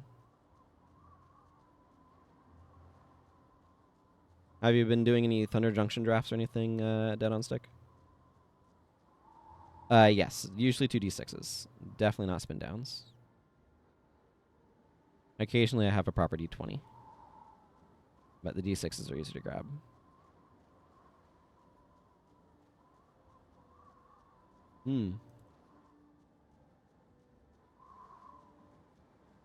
There's so many things that I would like to see expanded in narratively. And prophecies. Okay. I enjoyed Murders at Karlov Manor personally, but that's sounds like the minority opinion. Or the minority internet opinion. I've had a really hard time wrapping my brain around Thunder Junction draft. Let's see, I think I'm good to go. largely because a lot of the mechanics and synergies in it are like stuff that, like, particularly crime stuff is that's fair. Is something where I've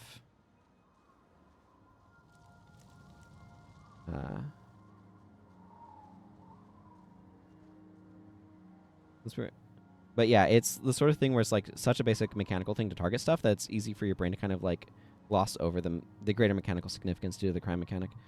Since we're on the topic of remakes and rebalances, I wonder how the community would elect to change stuff if the game went onto private server hosting, much like Slate of Heroes did once support ended. Yeah, I think it would be really interesting to see a Guild Wars 1 where there's different private servers and different people have different balances. I know if I were balancing the game, one of the big things I'd actually do is rework a lot of enemy skill bars. Wait, I'm not going the right way.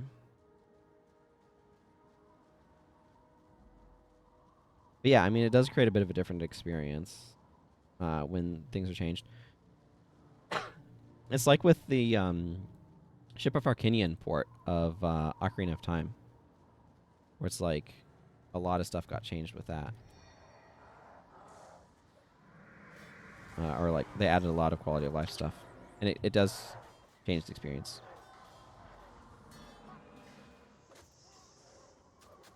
Yeah.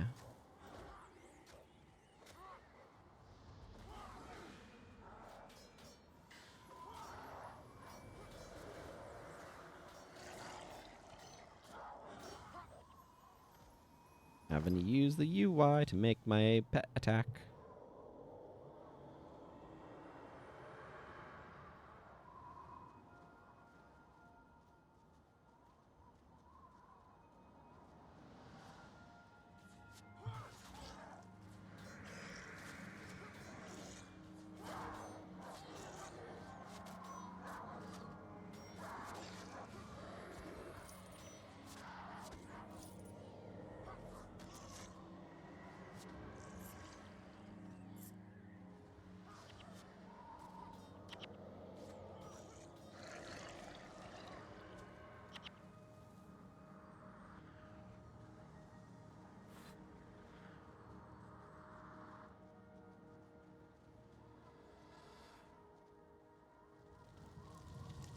Imagine if Grubel's Gulch.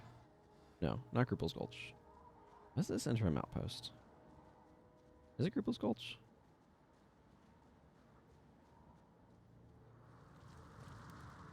Whatever, the outpost we're going towards. Or if it was an outpost where Prince Rurik and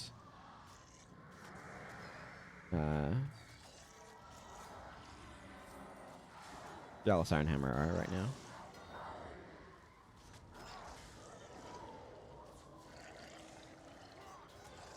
Go! Man, pet management through just the UI is kind of tedious. Wish it would follow called targets, but it doesn't. You have to just tell it to go.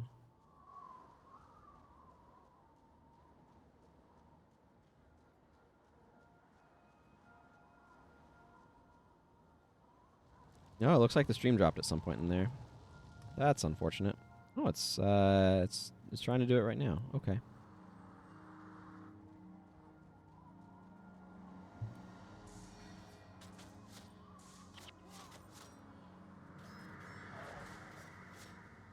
Hello. Hopefully I am visible again to stream viewers. I apologize for my internet being a jerk and trying to stop working.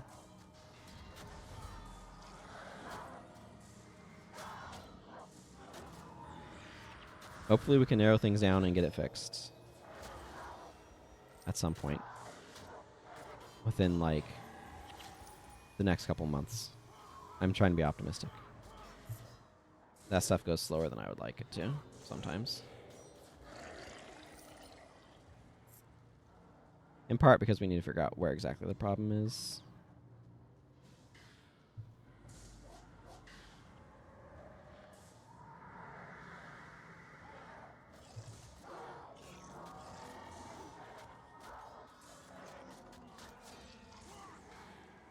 Am I going to do Frostgate?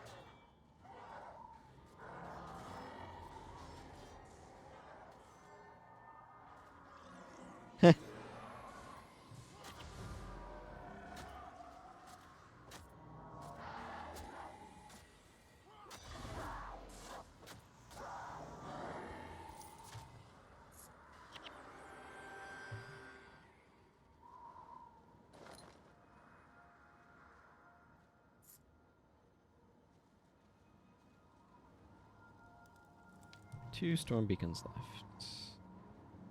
Wait, did I miss one? You know what? No, I did not. Okay. I didn't think so, but then I was worried for a moment that maybe I had.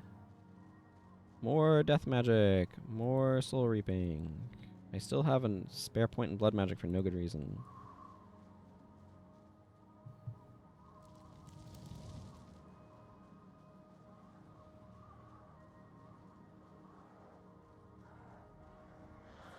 I love the idea behind Paragon a lot.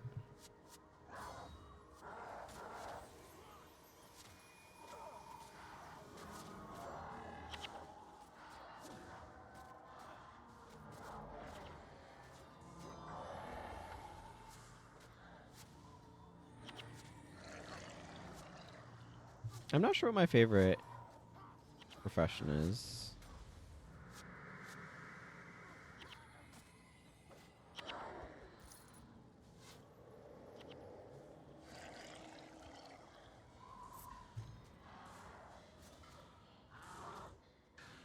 It's kind of like with magic. I don't have a favorite color exactly. I like variety. Definitely a component of me is a variety Timmy.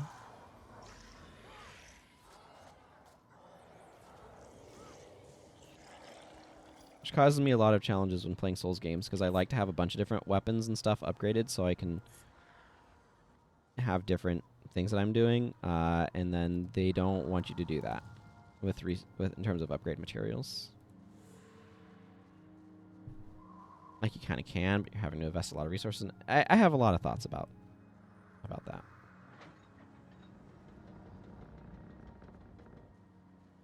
Okay, this is where life gets easier because I can tell my pet to attack by wanding things.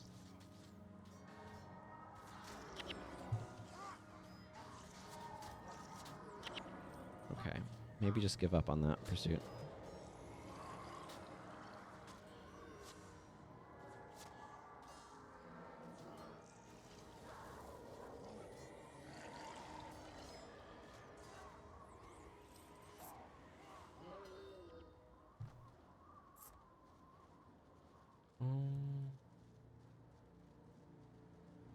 I might do the bonus here.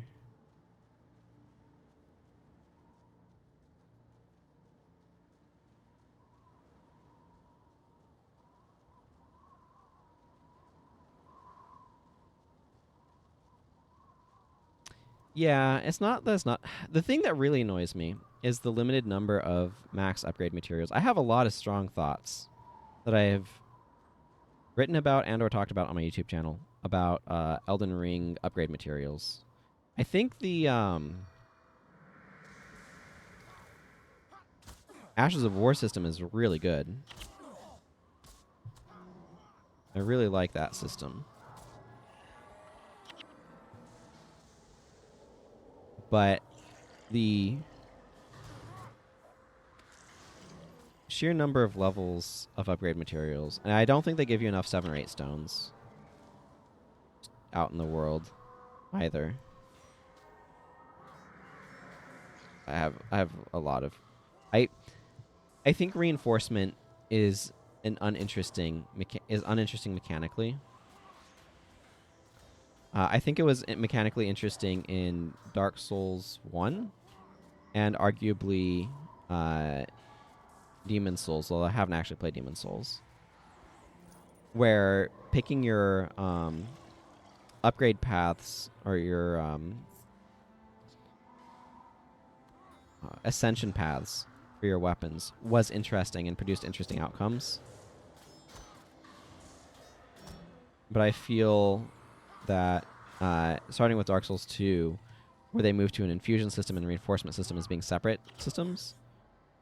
I think that reinforcement became uninteresting and more of a tedious aspect in many regards.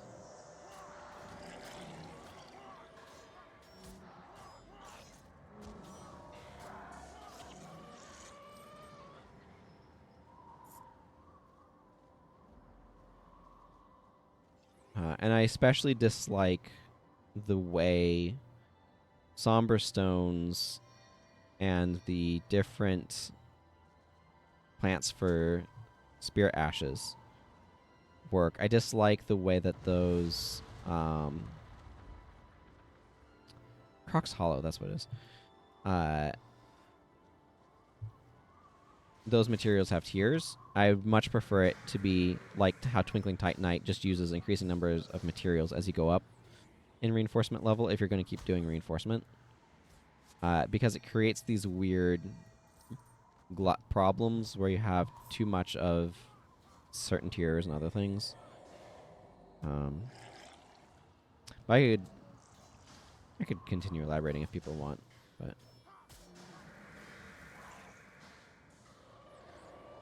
The idea that most appeals to me, actually, is the idea of using reinforcement on the Ashes of War knives, the whetstone knives, so that way, or the wet blade things, so that way, like, you can have a higher tier for different things, but I don't know if that made any sense.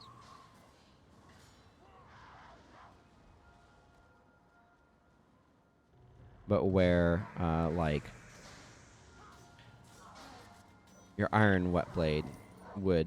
Ooh, a gold. Neat. Would level up, and that would allow you to be able to make heavy +1 or heavy +2, depending upon how leveled up it was or whatever. I think something like that would be a more interesting way of handling it.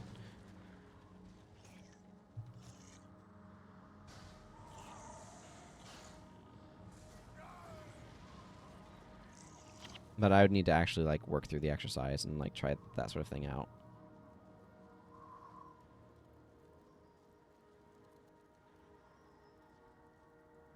Huh, pets get morale boost bonuses. Neat. I mean, it makes sense that they do. I just had never thought about it.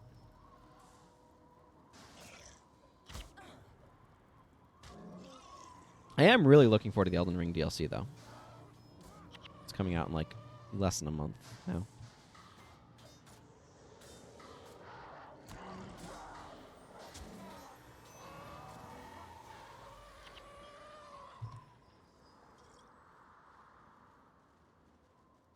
It's really weird to me that you have to blow up several of these gates, but this one just has a switch.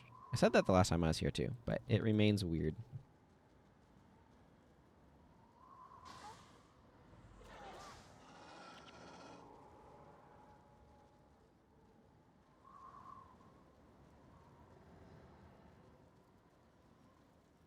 Also, I think I'm probably going to wrap up the stream after this mission. Just so people know. I'm getting very hungry.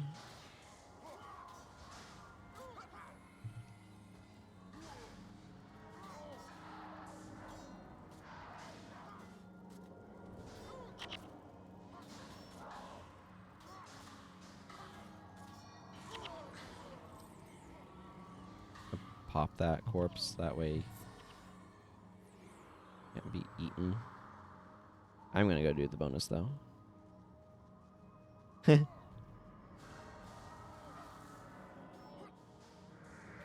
Yeah, I've probably gone a bit later than you can stay up.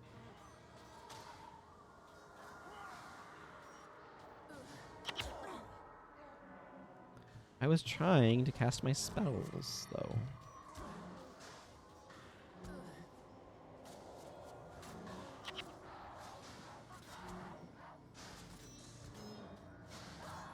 Yeah, that tracks. Like what? 9? Oh, my pet died. I was like, what happened? What are you, like, GMT +1? I think we're -7 right now.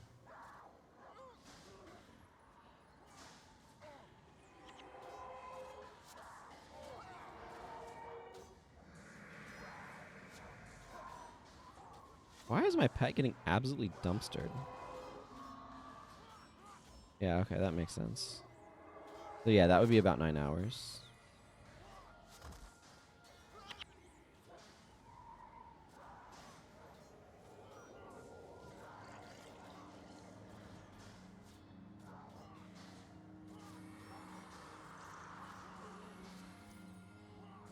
I think we're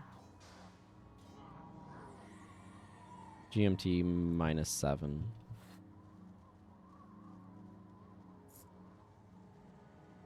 This is a spot where it's nice to have multiple players.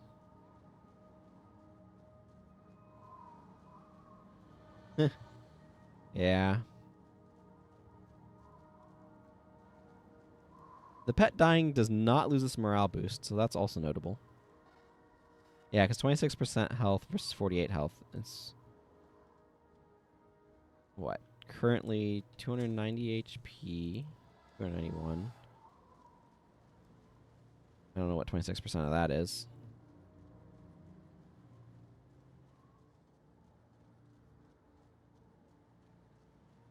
$25, 25, 25. So around 75 HP, 70 something. That's going to be more HP than the heal is for.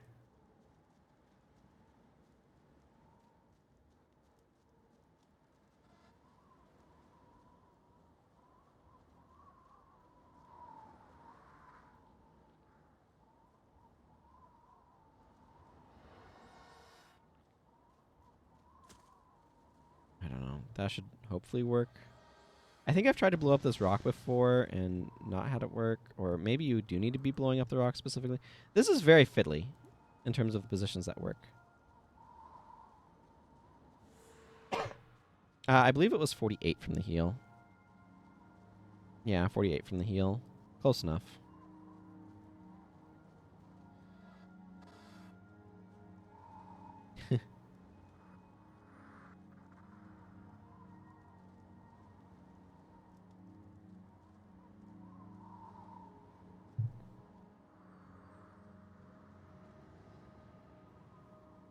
Maybe it's inside this rock that you dropped this? It's always been like something that I've kind of have had a difficult time. Yeah, it's inside the rock. It's true. With my whole 5 beast mastery.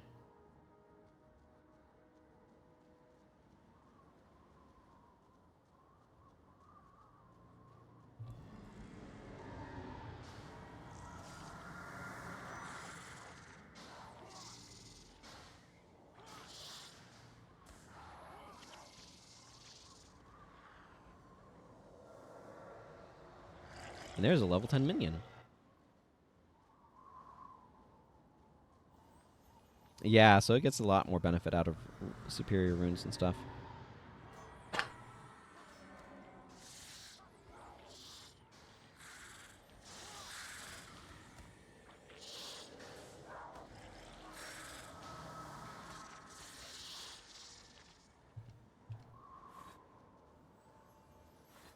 Okay.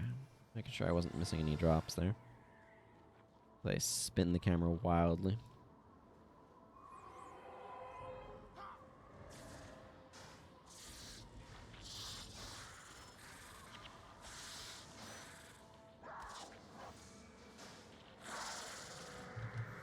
Yeah.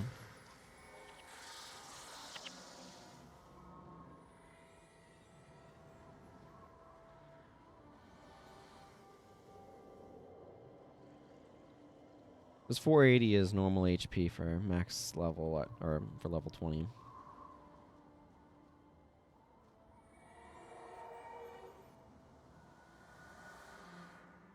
Wonder what this is at level 5 Beast Mastery, so I wonder how that compares to an Orison at level 5.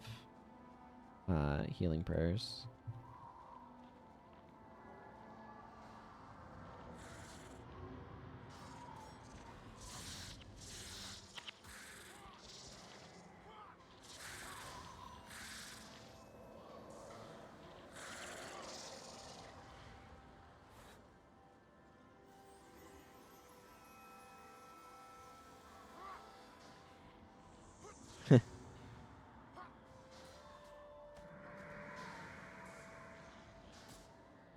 Yeah, where you shared your damage with your pet instead of your pet sharing your damage with you.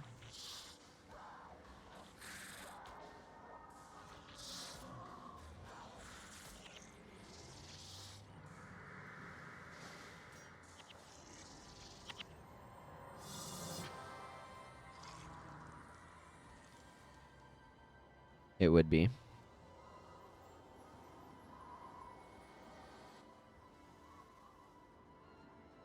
Okay, well, I got my 1,000 bonus experience, so, you know, that's nice. Yeah, it would be. It's kind of like, I don't have it, but, is it Dark Bond? The blood magic skill that transfers 75% of damage you take to your minions. Why I think a BIP MM can work pretty well, because you can make your MM really tanky with blood magic investment.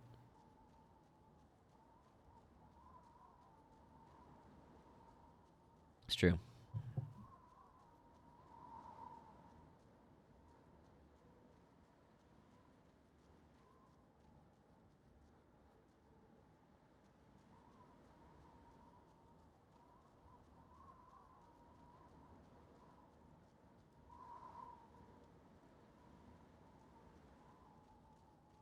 Dark Bond would be absolutely ridiculous if you couldn't remove it.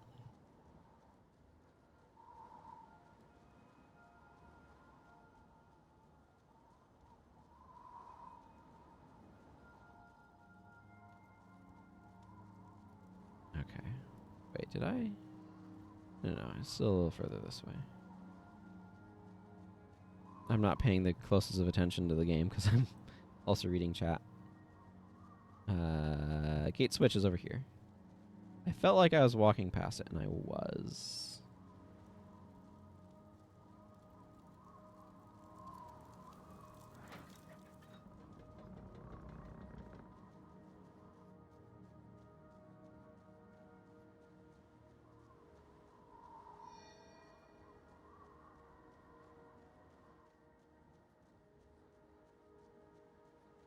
The only problem is if your pet dying blinks, blacks out your skill bar. That's not great.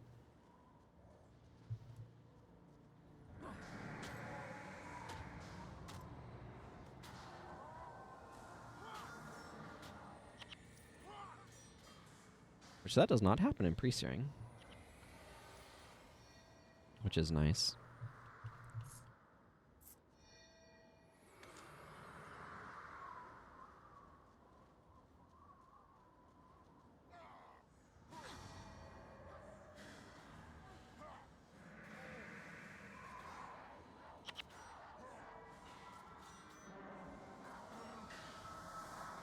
Oh, so the higher your beast mastery, the longer the blackout.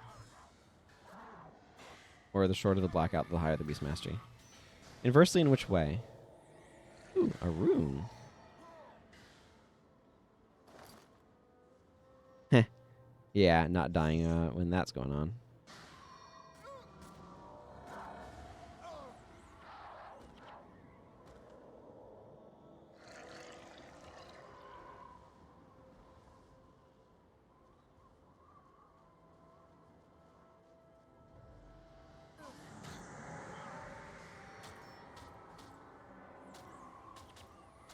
Shorter recharge with higher beast mastery. Okay.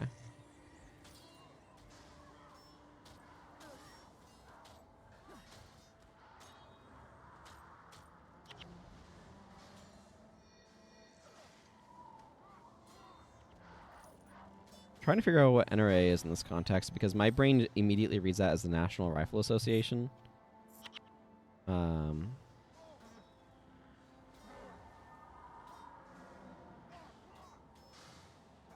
Obviously, it's a regen skill.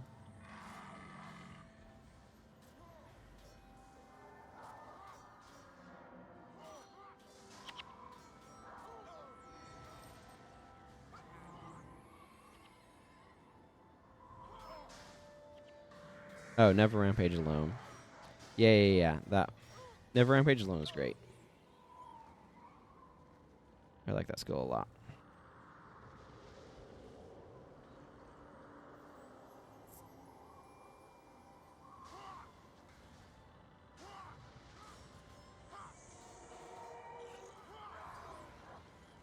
I want Predator's Pounce a lot right now.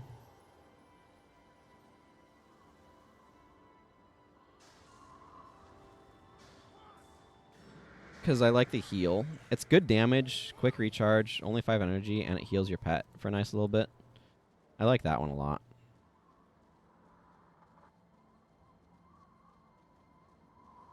There's definitely a bunch of pet attacks that I want to get on this character.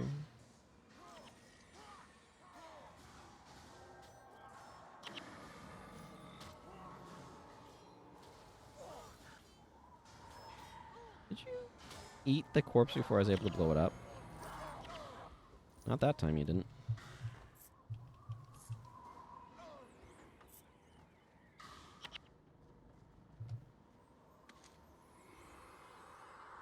Okay. I guess I don't need to kill those frost elementals. That sure is news to me. But doors open.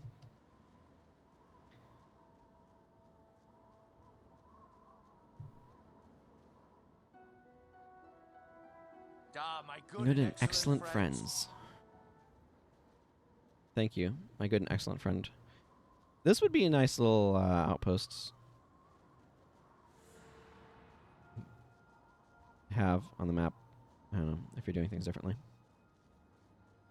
It'd be very interesting to see how you would work this game if you're working it into being a single player game and not the mission based multiplayer game that it is. It's an interesting mental exercise. Where would you divide stuff up and how would you put things together? Telling the same story but in a different sort of structural mechanic.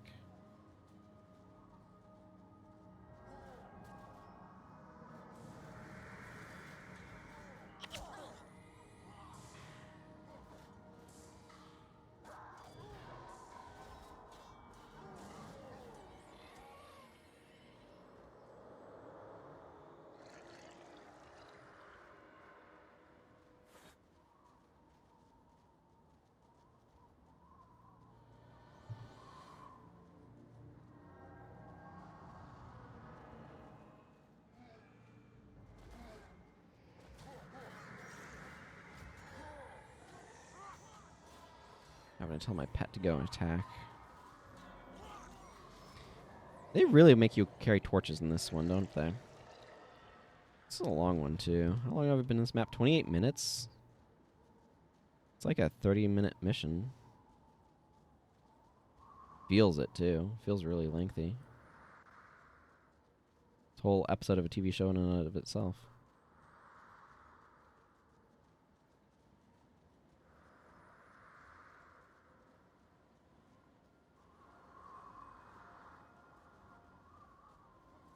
Speaking of which, I wonder how Rings of Power Season 2 is going to end up being. I enjoyed Season 1. I know it was kind of contentious. Was maybe not as big of a slam dunk as Amazon was hoping it would be.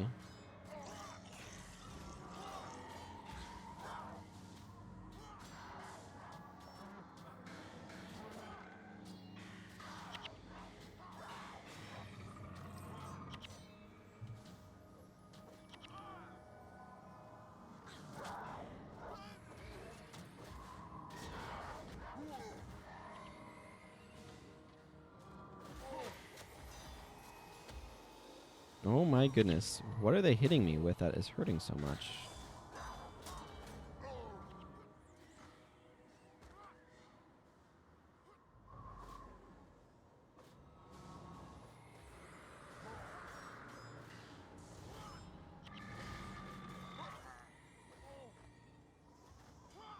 Go get him.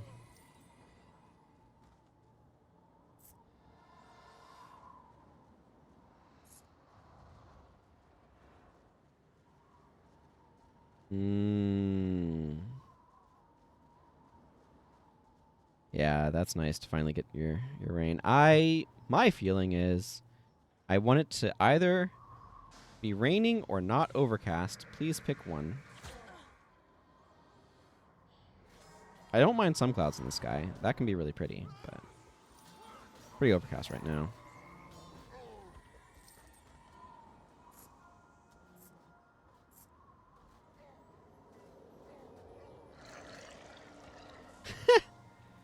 Oh, that's gonna make for some messy windshields and grills.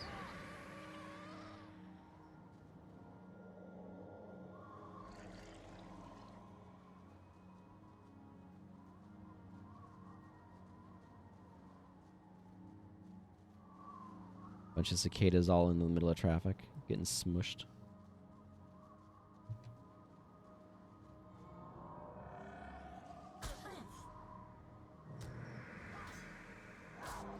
Yeah, I heard.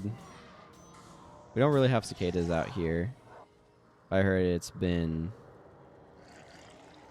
intense, is my understanding.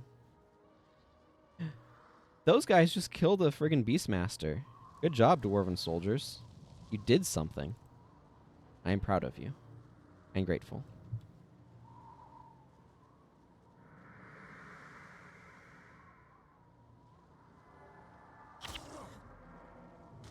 Wow. I like the sound of cicadas, but that might be too much.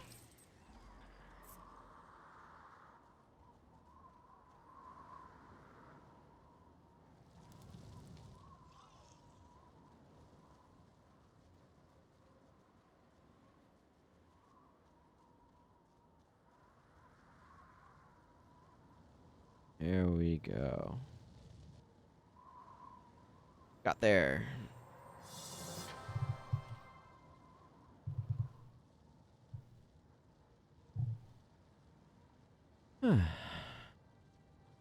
The beacon! It's lit! The way must be clear. Now is our chance. We make for Grubel's Gulch.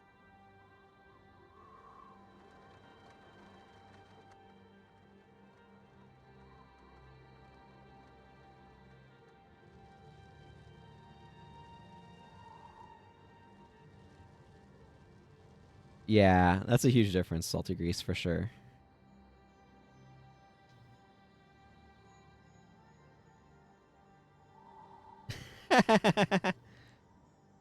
Not having the cicadas going on for you, eh? The fighting has stopped. They must have had too much ale tonight.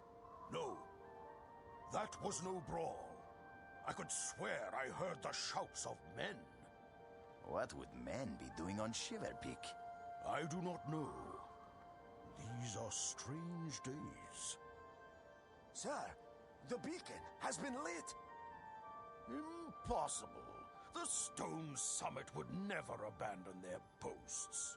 The flames burn brightly, sir. And there is more. A band of men are marching for the gulch. They're approaching the gate. So, it was men who lit the beacon. Whoever it was, they had to get through Dagnar's men to do it. Any enemy of the Stone Summit is a friend of Deldrimor. Open the gate!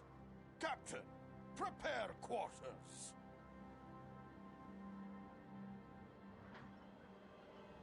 Now I want a joke that's like drawn and quartered, where it's somebody who's given room, like a place to live, and like illustrate, like somebody's drawing a portraiture of them. I am Rurik of Ascalon. Your brother, the king, speaks highly of your hospitality. My brother tells the truth. What brings you here? I'm leading these refugees over the Shiver Peaks. We wish to cross Boreless Pass into the human kingdom of Kryta. Well then, Rurik of Ascalon, welcome to Grubel's Gulch. You are free to stay with us as long as you will. Thank you, mountain friend. Rin is forever in your debt. Rin, eh?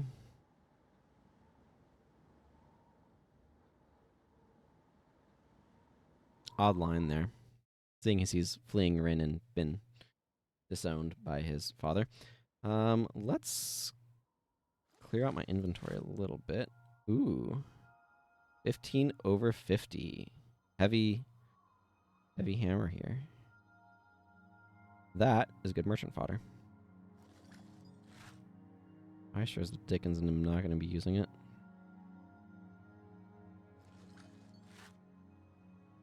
How's 8 to 13? I might upgrade to this Cesta.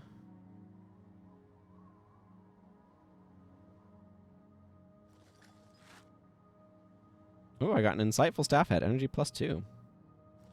And the rune is Survivor's Minor Absorption. I'm going to hang on to that for the moment.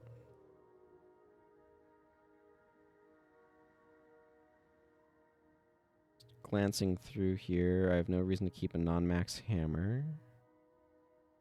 Okay, the rest of this is just going to be shoved into the Sebille's pockets.